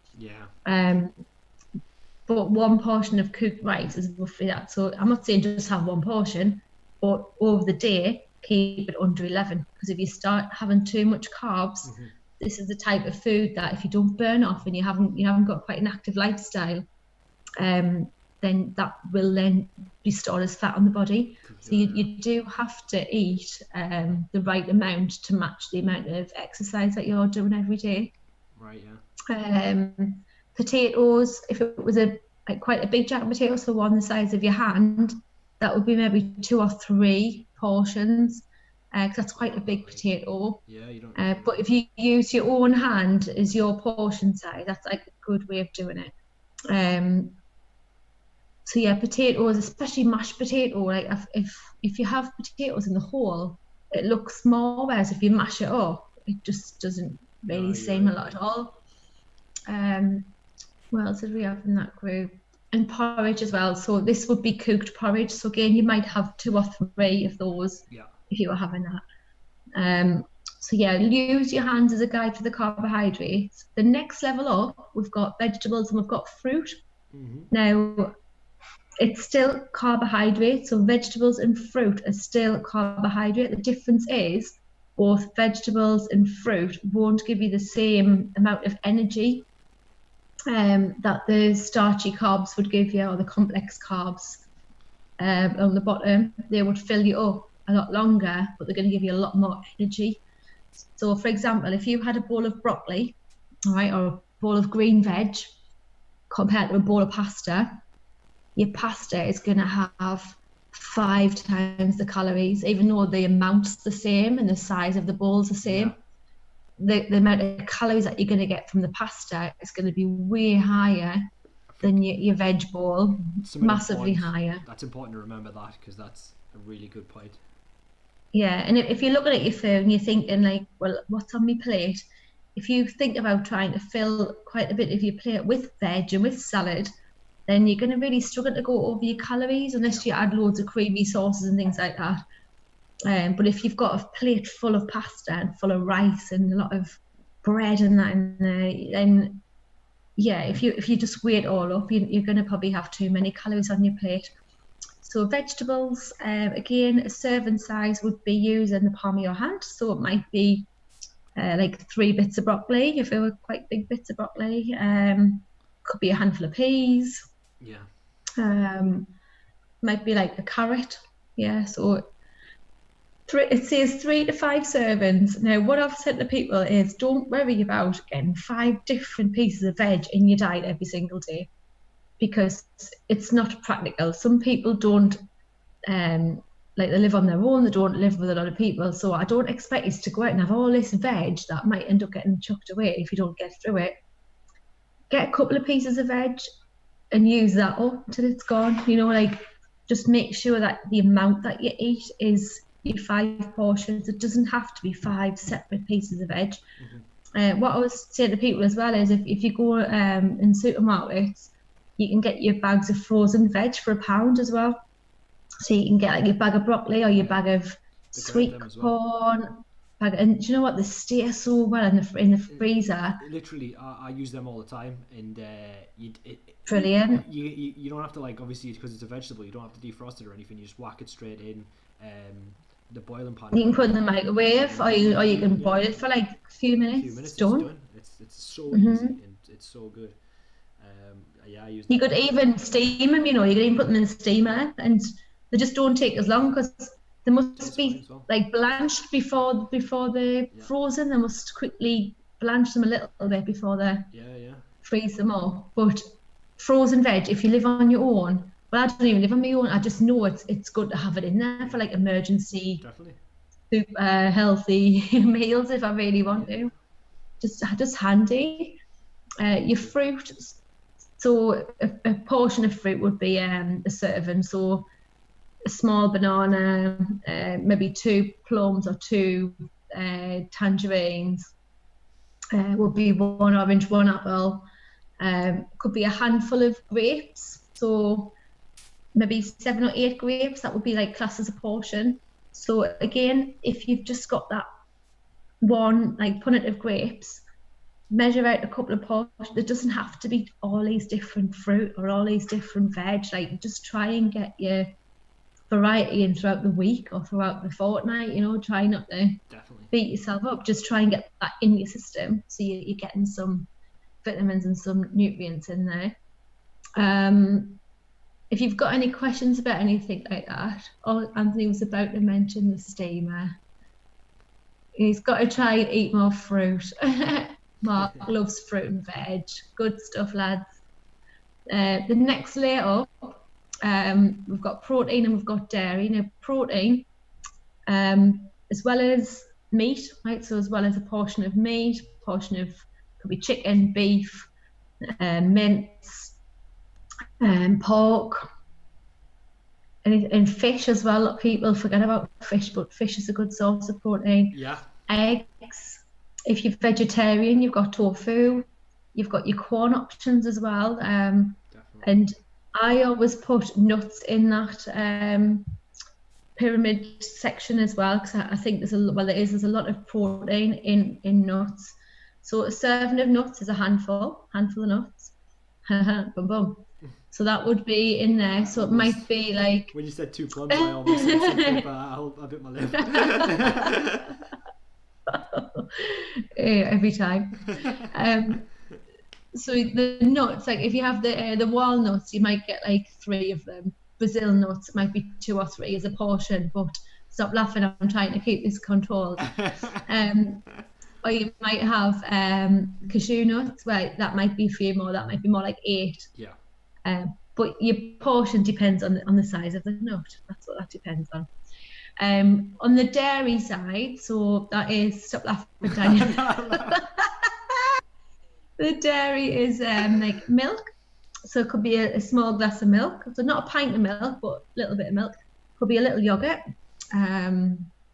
Cheese. I'm laughing at you, laughing. Could be a bit of cheese. Obviously there's some cheeses where they're not as calorie dense as others. So something like cheddar will be really, really high in calories, whereas all of you like goat cheese and mozzarella and things like that, they're a little bit lighter in calories and fat. Oh my god, I've got the good one. Oh, brave big thing. So dairy, like, unless you're thinking about it, it could be a hard one to get in. Cheese is quite an easy one for people, but not everybody has yogurts in, not everybody drinks a lot of milk. But think about if you drink tea and coffee, you're going to get bits of milk in your hot drinks as well, and it all adds up. So yeah, dairy is one of those that you need in your diet. We need dairy because I think what I said before, it's good for your bones, good for your teeth, good for your hair. Try and get it in there. Your body does need it, and the older you get, the less your body will store and make. So you need to try and eat it in your diet as well. Whereas I think kids tend to absorb it easier, and kids do tend to have a lot more yogurts and a lot more milk, don't they? They do tend to eat a lot more, and they'll have like bits of cheese where they're just, that's what they ask for, isn't it? They're like, it's weird, if you watch a kid, they'll probably ask you for the stuff that their body needs. Yeah. Whereas we don't necessarily eat what we need, but a child will probably crave certain things because the body must be shouting for it. Yeah, it's interesting. Right at the top of the pyramid, right at the top, this is this type of stuff that you need to try and avoid. So these are all your naughty treats, your high in fat, high in sugar, any oils, even though some oils are not bad for you as long as you don't cook with them, heat them up.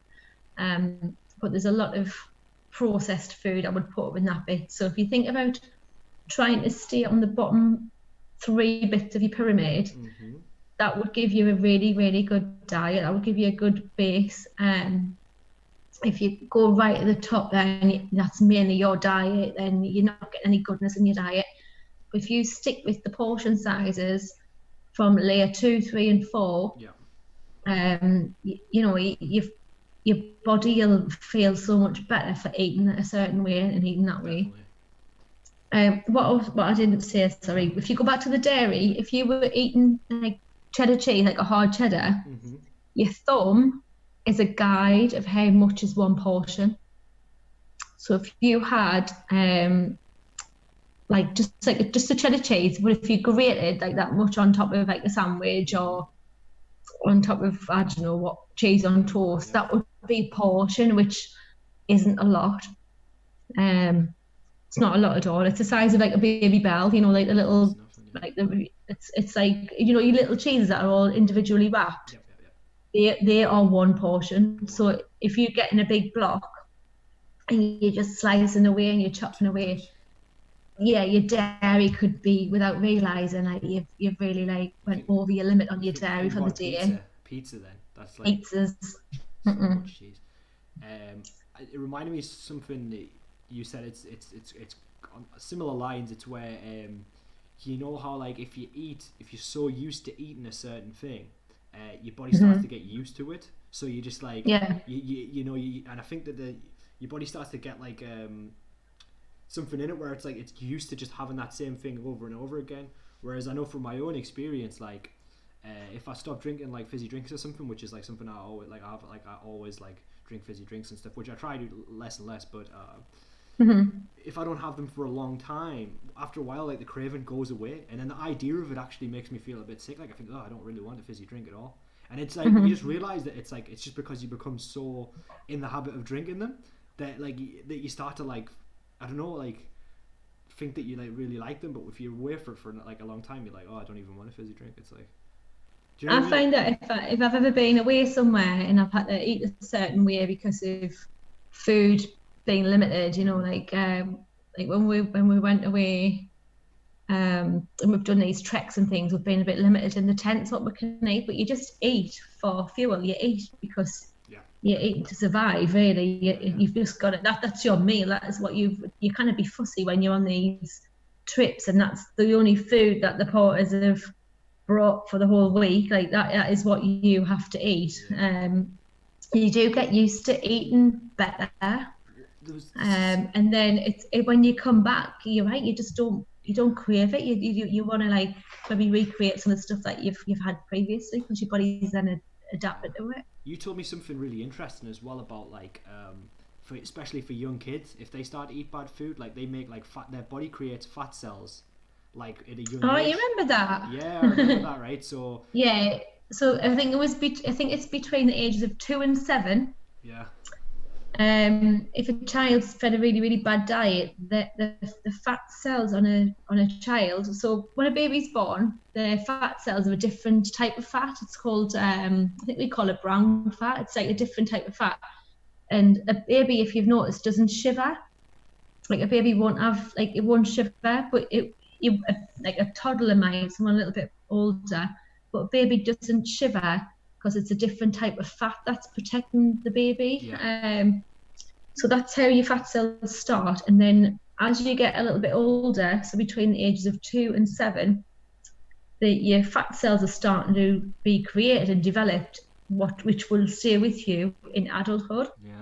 So once you get to the age of 7, that is when you'll be at your thinnest, right? So 7-year-olds should be at the thinnest, right? So you probably should see their ribs, they'll probably look like they've got little knobbly knees and things like that, because that's the starting point, right? But up until that point, all of the fat cells have been created. And if that child's been fed a horrendous diet of processed stuff and things that the body kind of uses, fuel, and they've not burnt it off as well, they could develop and make twice as many fat cells. And I'm talking millions throughout the body. I'm not talking like a couple hundred, I'm talking a lot of fat cells. And then what that child will have throughout their whole life is a little bit of a challenge with controlling their weight, because their body, it's called a set point theory, if you look at that. So that the set point is normally when the body's at its happiest. And if you've got a body with all these fat cells, your body wants to fill them up and survive. And so and I'm not saying that you would be overweight all your life, but you're probably going to have to watch what you eat, because you'll be more likely to gain weight. Definitely. And it will be all over as well. But it's interesting, So it's really important for kids to have a good start in life and be fed the veg, be fed like goodness, and not just live off, ready-made meals and processed food, really. So it is interesting. Well, I can't believe you remember that. That was ages ago. It's so interesting that, Well, there you go. Well, I think we are going to wrap up now on this one, but we've got the survey to do. I'm going to bang on about that survey again. Must complete the survey. I know that you do this every single session for us, but we really, really do appreciate it. So I don't know if you've got the link there. I know it's in the bottom, isn't it? Yes, I can't see it. Yes, I can post. Oh, yeah, sure, more. It's in the description there as well, but I can get that if needs be. I'll just hop into YouTube and I'll post that in. Sorry about that. Yeah, it literally takes a minute, but if you could just quickly do that, and just if you found anything useful today or interesting, it's just nice to get a little bit of feedback of what you've taken in, anything that has made you think about in your own diet, so your own lifestyle. Just give us a little bit of feedback. These sessions and the way we're delivering at the minute, it's new to us, so if we can get as much feedback as possible, and we are on lockdown a little bit longer than we want to, or we have to, it just helps us get better at what we do and make these sessions a little bit better for you as well as a learner. There's the survey there as well, guys. So if you want to put that in, that's in the old description there. It's in the chat as well. Sorry. So yeah, if you want to get on that, guys, just click on it. And there you go. And as Mel says, yeah, we just some of that helps us kind of monitor how we're doing as well, guys. So it's just above the chat there. It should just be in the chat there with me if you just look up. But thank you for tuning in, and as I say, we've only got one more session of the virtual wellbeing. So that's 7. I can't believe it. That's 7 weeks. Oh my God. So please put a little reminder somewhere in a diary or in your phone, and get tuned in next week. So I would like you on my last one. Definitely. Yeah, it'd be good to see everybody. But this is the 6 out of 7, and then next week it'll be the last one. So it'll be next Thursday at the same time, 1 till 3. Yeah. But guess what we've got coming up for you? We've got a video from the lovely Rob. So yeah, guys, I'm gonna quickly switch to a break screen for about like 5 minutes or so. Let's say that it's 40 minutes past now. At 45 minutes past, I'll put the video on, just so give you guys time to get a cup of water or go to the toilet if you want to go to the toilet before the workout, and then I'll just get everything set up as well. So just to give you a little break there, and then we'll go straight into the video. Well, it's been a pleasure, hasn't it, Daniel? It's always a pleasure. Always. So much appreciated. Thank you for interacting as well. Thank you for interacting in the chat. We love that you've all had a little bit to say today and ask a few questions and just give your point of view on some of the questions that I've asked you. It's quite nice to get that feedback. I feel like I'm in the room with you. It's nice. Yes, I like it. I think we're always one of the things I love about these sessions is how active the chat always is, and I feel like it's like we're in the room together. So I totally echo that thought. So thanks a lot, guys, for joining in, and hope you enjoy the workout. Yeah, enjoy. Give us a sweaty selfie if you do it. See you next week. Thank you. Bye. Okay.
Don't ignore what's happening here. We're having some kind of powerful, weird alchemy, and you have to pay attention when that happens. Stuff is not to be treated lightly. Listen, I actually just came out here to have a cigarette, okay, and relax and do my thing. Yeah. So, maybe another time. Yeah, but there may not be another time. Okay, I may never get this chance again. I mean, we may never, be able to return to this moment.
Hi everyone, welcome back. Got a brand new workout for you to do this week. I know that the last couple that we've done have been a little bit more sort of relaxed, a little bit more chilled out, if you can call them that. So we're going to look at some different intervals today, and they're going to just challenge your body a little bit differently each set. Yeah, so we've got some longer sets that are going to really test your endurance. We've got some shorter sets that are going to test sort of like your maximum output over a shorter amount of time as well. As we're doing that, your rest time in between is going to be coming down as well. So we're going to be challenging that recovery as well while we're on. Cool, so what we have got 3 rounds. Each round has got 3 different exercises in. We've got a cardio exercise, a lower body exercise, and an upper body exercise, yeah? Cool, so what we're going to do, each exercise for 3 times. We're going to do all your sets consecutively, so 3 sets of the same exercise in a row. Once we've done all 3 sets, move on to the next one, yeah? Cool. So we're just going to be pushing those muscles a little bit harder than you would be if you were just saying take one exercise, do a squat, and then move on to an upper body exercise.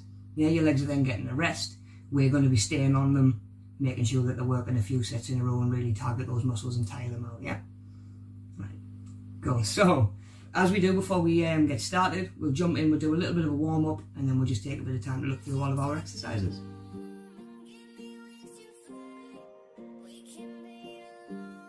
Okay, so like we do, we're going to try and make our warm-up specific to the session that we're doing. Yeah, so, for example, this point is warming your legs up if you're going to train your arms. So what we're going to do, because it's an upper and lower body session, we're going to just make sure that your blood's flowing, everything's moving, everything's loosened up a little bit, and then we'll jump in for that first round once we've looked through our exercises. So like we do with all our warm-ups, make sure you've got plenty of space, plenty of room around you, be aware of your surroundings, and then we're just going to get those arms moving, big circles. Same again, just work with what space you've got. If you can only do front raises, if you can only do side raises, just get those arms moving, some big circles. And we're going to bring your arms across, open them up, really open up that chest.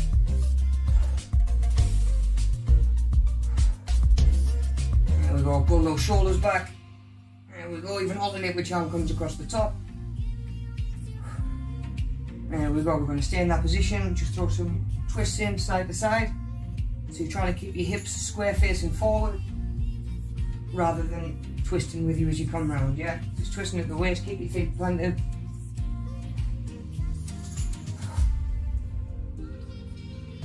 There we go, just loosen up that lower back. And we're going to go into some heel kicks, just dropping across. So you're trying to bring your heel across to the opposite side, kick yourself in the bum. There we go, just getting those knees working, ankles working. There we go, now we're going to throw a squat in if you can. Get that chest up. Arms out in front for balance if you need to. Just get them legs moving. A couple more. There we go, a little bit of a soft bend in your knees. Push your hips back over and reach up. So we're getting that pull down the back of your legs and reaching up above your head. Stretch that back off, and those abs as well.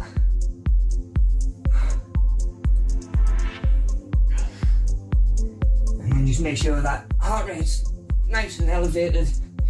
Hit some star jumps. We love a star jump.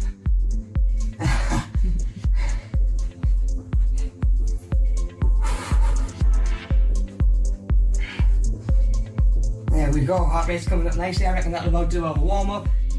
They say get yourself a drink ready for first round. In the meantime, I'm just going to talk you through all the exercises that we're going to be doing. As always, take time to just either really focus on sort of like some of the teaching points, or even give them a go. You know, while I'm running through them, give them a try out, and when you hit them in your working set, you've already had a little bit of a practice, yeah? Cool, right, let's get a look through these exercises. Okay, so the first exercise we're going to look at, we're going to be just jogging on the spot. It's one that we've done before. It's a good one for bringing that heart rate up. Just get those arms moving as well. So we're going to start every round that we do, we're going to be starting off with our cardio exercise. So just be on the spot, knees up as high as you can. Like I say, remember it's just going to be as hard as you make it, yeah? From there, we're going to move on to our first upper body exercise.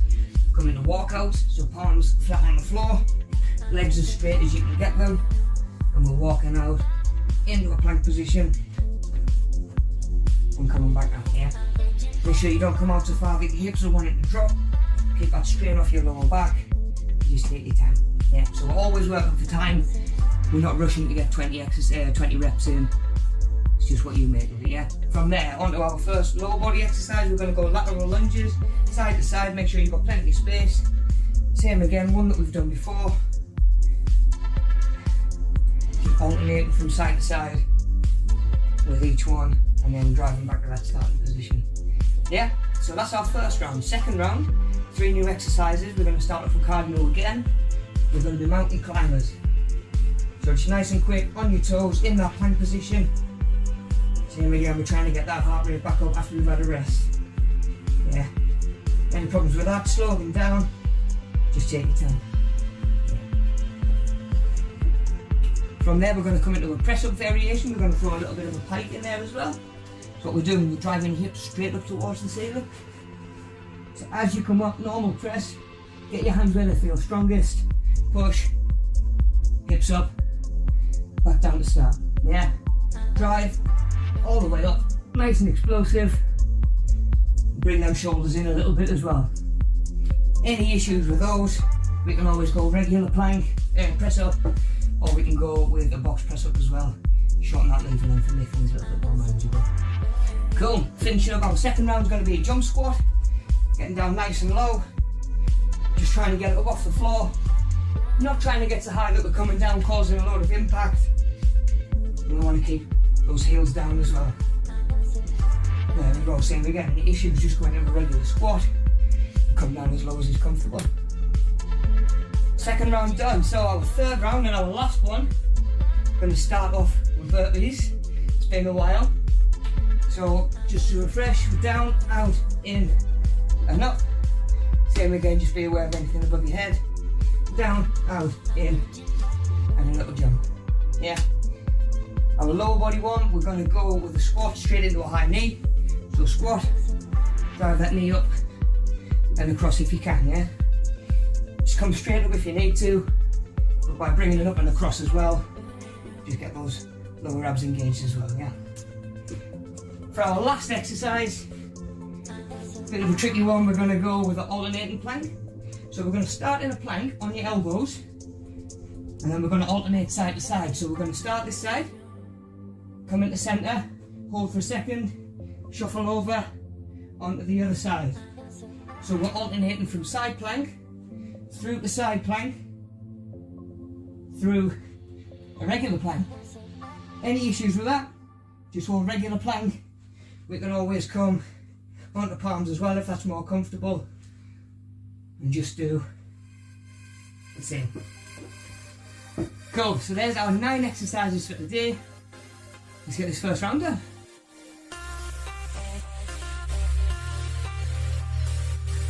Okay guys, so remember we're doing each exercise 3 times in a row before we move on to the next one. Each set getting a little bit shorter.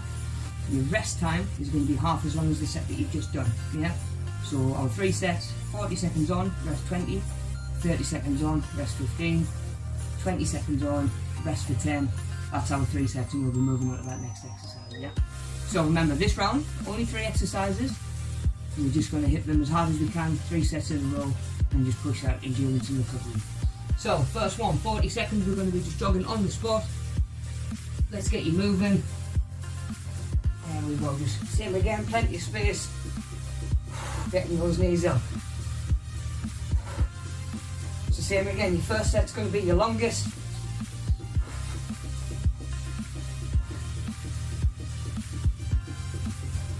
You're still just letting that heart rate come right up.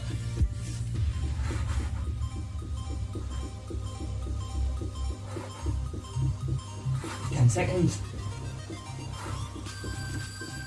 And again, as always, really thinking about that breathing. There we go, first set done. Remember, we're going to hit that number twice before we move on. To make the most, we've got 20 seconds to rest up. Quick breather, quick drink if you need one. Then you get straight back in for another 30 seconds jogging on the spot.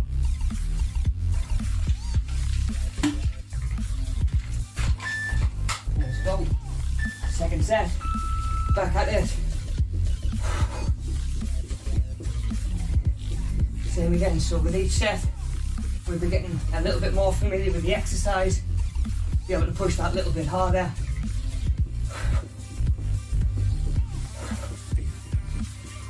Especially we're getting that long one out of the way first as well.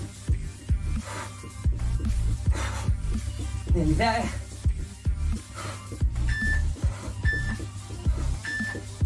There we go, rest up, one more 20 seconds. So we're trying to get them knees a little bit higher if we can.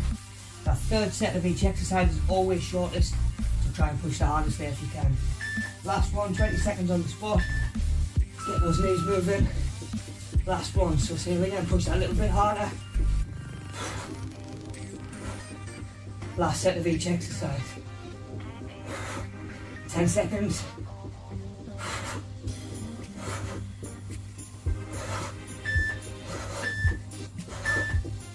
There we go, well done, running on the spot, done. So we're coming to walk out. Make sure you got plenty of space.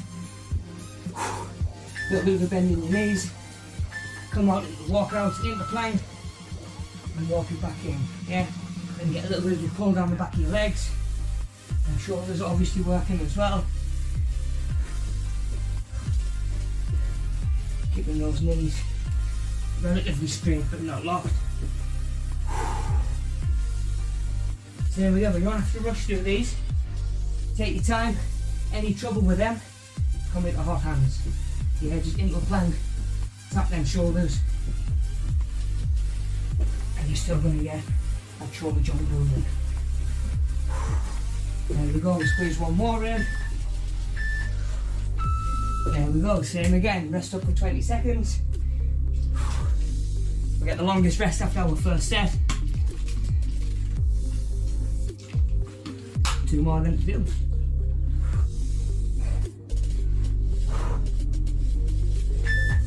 There we go, back at it. Arms down, walk it out. Make sure we've got plenty of tension on that core and not letting your hips come and just drop and transfer all that onto your lower back. And again, hot hands if we're struggling with that. However fast you can. Stick with those walkouts if you can manage.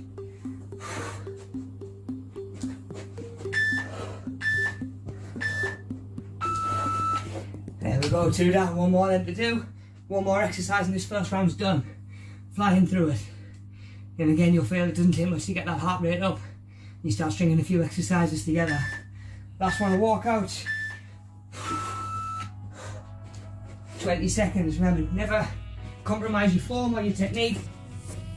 But try and push that last set a little bit harder if you can.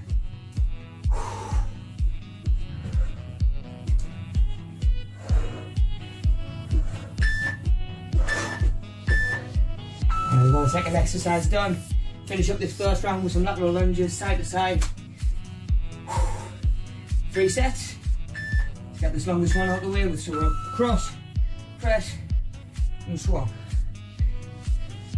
So just come as far as feels comfortable. Play around with the toes out to 45 degrees, pointing straight ahead. See what feels better for you, what feels more comfortable. And remember, we can always take some of that depth out as well. Just get used to transferring that weight side to side. There we go, we're getting it nice and low while we can.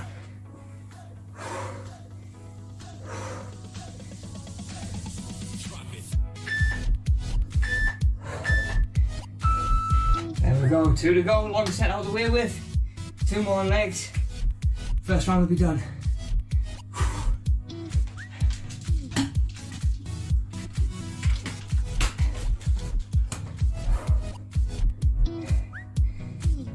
There we go, same again. Get your foot in and across.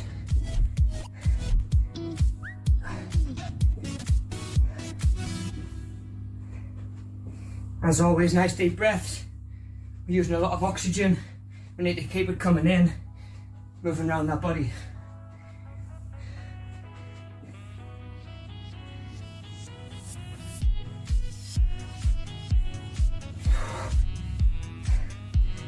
So yeah, I feel like legs warming up now. There we go, rest up. 1 more, It'll be our shortest set. We'll get as many in as we can with good form. Then we'll have a breather, finish this first one up.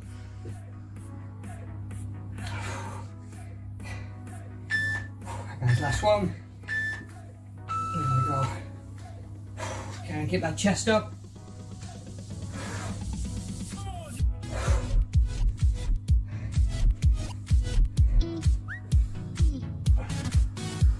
A couple more.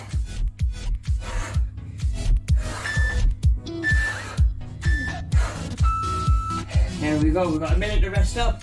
First round done.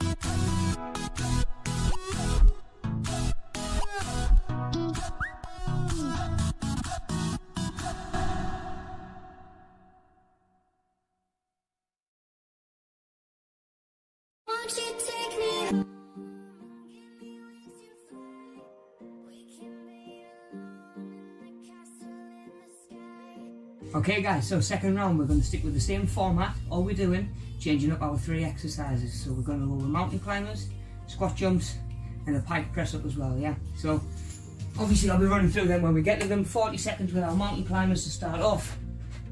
Let's get in there. So we're in the plank, on those toes, back's nice and flat. Nice and quick, just get you moving again after that little break. So if you need to, just slow things down, take your time, and just get a feel for that movement more than anything. Once you've got it and you're feeling confident, work on speeding it up.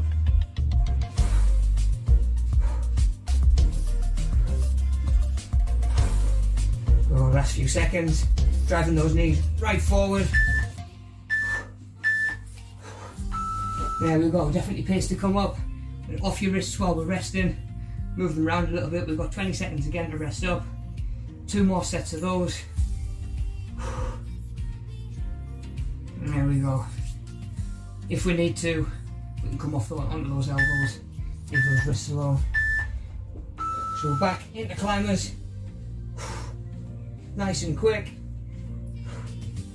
Remember to slow them down if we need to. If you get any trouble at all with your wrists, come down there. And if you can, just bring your knee up, even if you need to bring your bum a little bit higher to make some space.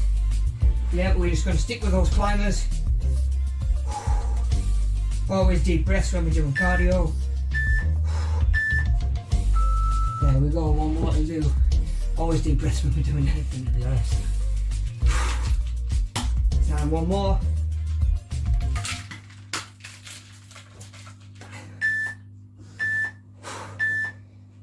Shortest one, push it a little bit faster if you can.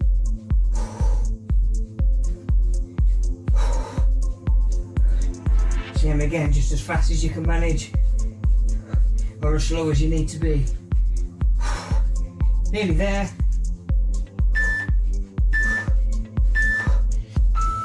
There we go, well done. Up on the legs. We're going to just go squat jumps. So make sure you've got plenty of space above your head. Getting down. Driving, same again, a little bit of air time, not so much that we're coming down with a crash, causing loads of impact.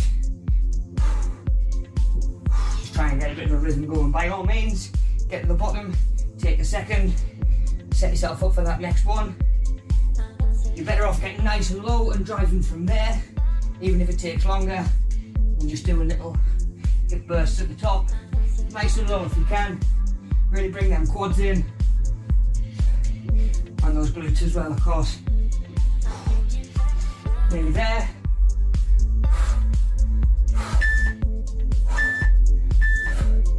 There we go. So this might be one where you really start to feel the lack of rest and the effect of doing 3 sets in a row rather than moving on.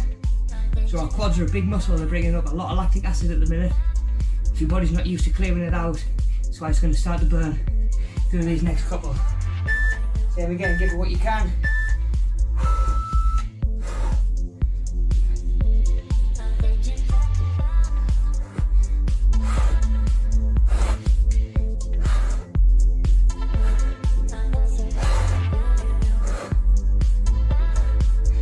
Feel them quads engage. 10 seconds, remember take seconds, set your balance if you need to. Keep them coming if you can. There we go, one more shortest set to come. Push it that little bit harder again if you can. Deep breaths in.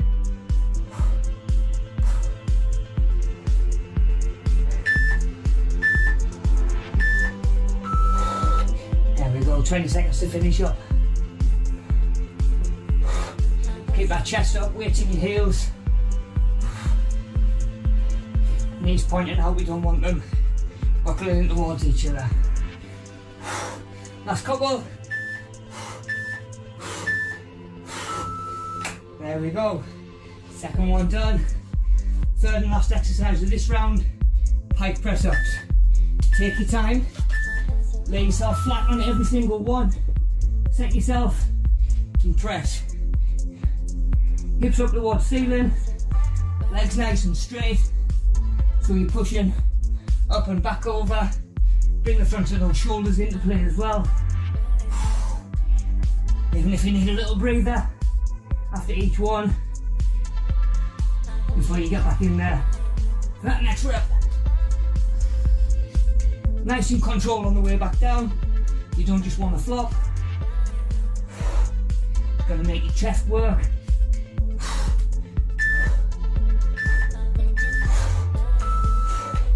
There we go, long one of them done. Two more. So I'm sure you feel those shoulders, chest working as well. Stabilise on the way back down.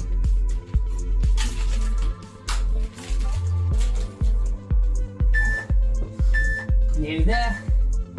There we go, get set and press through.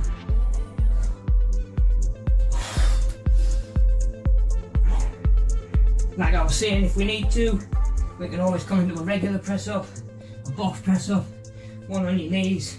So whatever feels manageable but challenging. Stick one of those pikes if you can, hips up. Feel those shoulders, them triceps working. One more of them. Go right down the back of your arms, front of your shoulders. Try and keep that core nice and tight as well. Give your lower back plenty of support. Last one, finish the second round up. Nearly there, 20 seconds. As always, with good form, let's see how many we can get.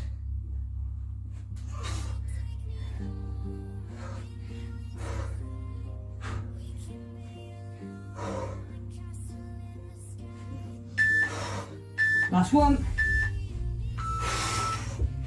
There we go, arms done. Same again. Plenty of lactic acid building up because they're not getting a chance to recover. We're just hitting them over and over and over again. Grab a breather, we've got one more round to do.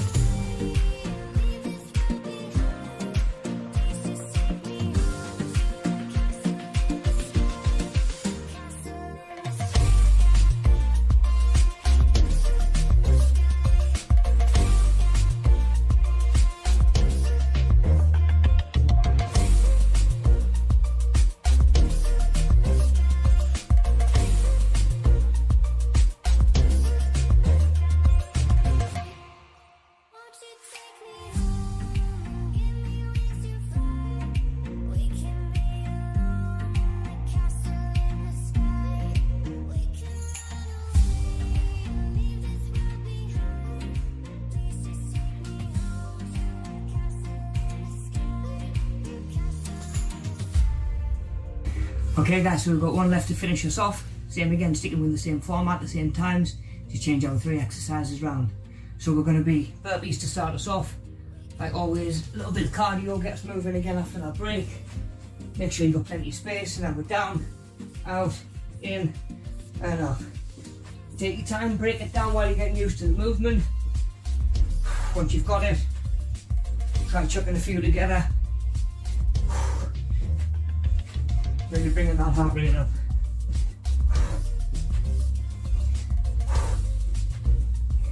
If we need to, just little touch the floor and reach up and jump if we're having any problems with that jumping in and out.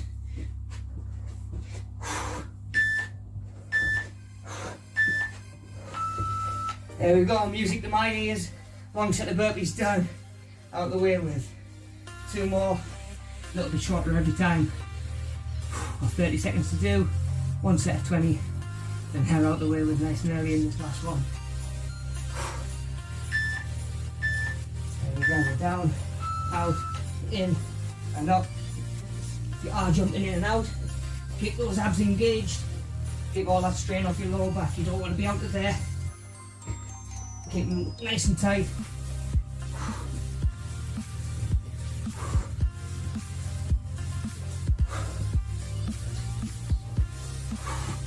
Couple more. Last one. Well done, one more. One more set of burpees, finish them up. 2 more exercises and we're done for the day. Stay with me.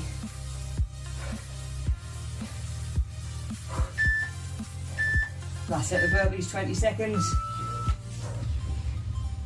Get what we can.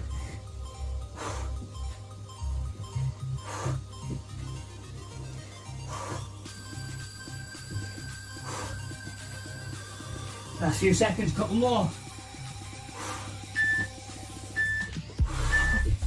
There we go, burpees out the way with. Moving on to legs. We're going to be squat with a knee drive up and across. If you can, if not, straight up. If we can't get that, just go regular squats, yeah? We're going to be up, drive that knee across. Still using that big muscle group, heart rate's going to stay up. But just try and get a bit of a breather in after them burpees.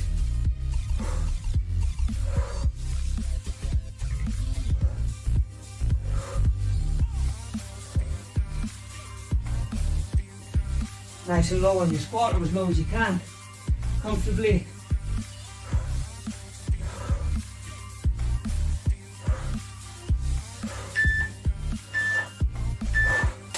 There we go, rest up. Quick breather flying through this last round.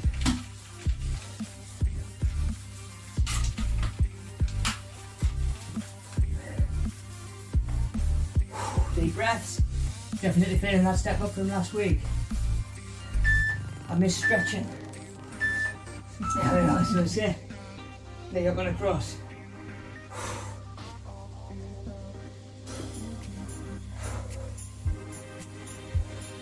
That's it, really leading with that knee. Little bit of a twist across if you can. Just moving that lower back in your lower core.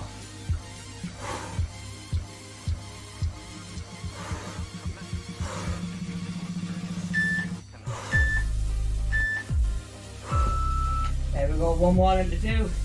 We're on that last exercise.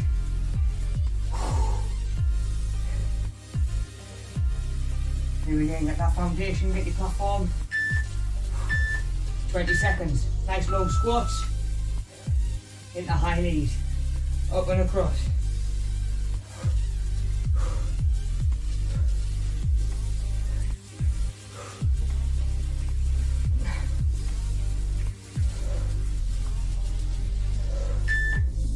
Last one, nice one.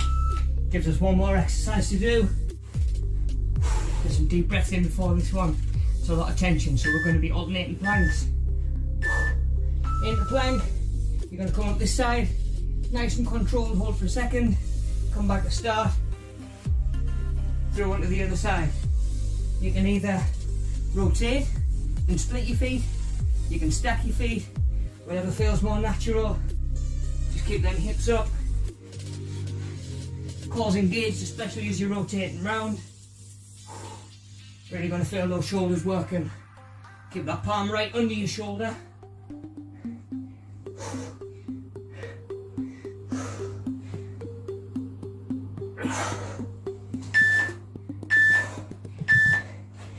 There we go, 2 to go.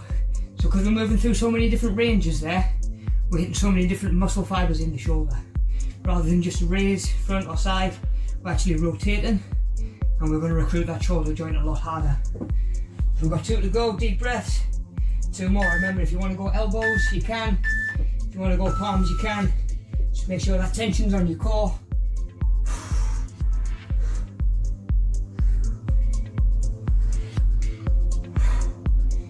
Same again, hand right under your shoulder.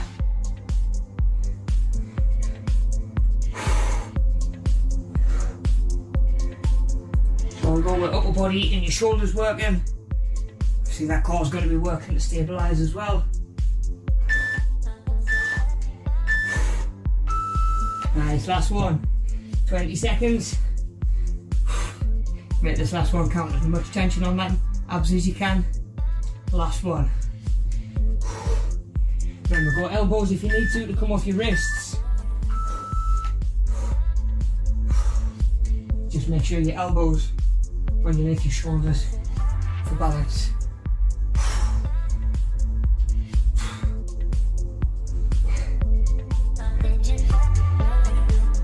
Last one, nearly there. There we go.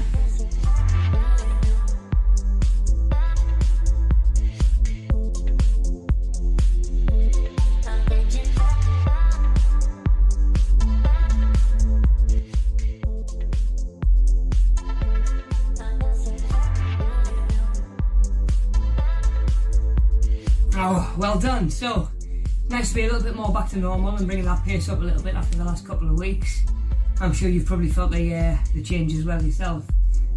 I'm absolutely knackered, truth be told. I'd forgotten about those pike press ups. Now I'm remembering why. Yeah, so nice to have them back as well.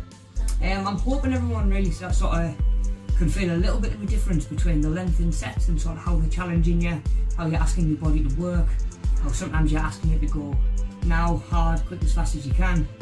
Sometimes you're asking it to just pace itself a little bit more and last a little bit longer. It's important that we're doing both ends of the spectrum in our training.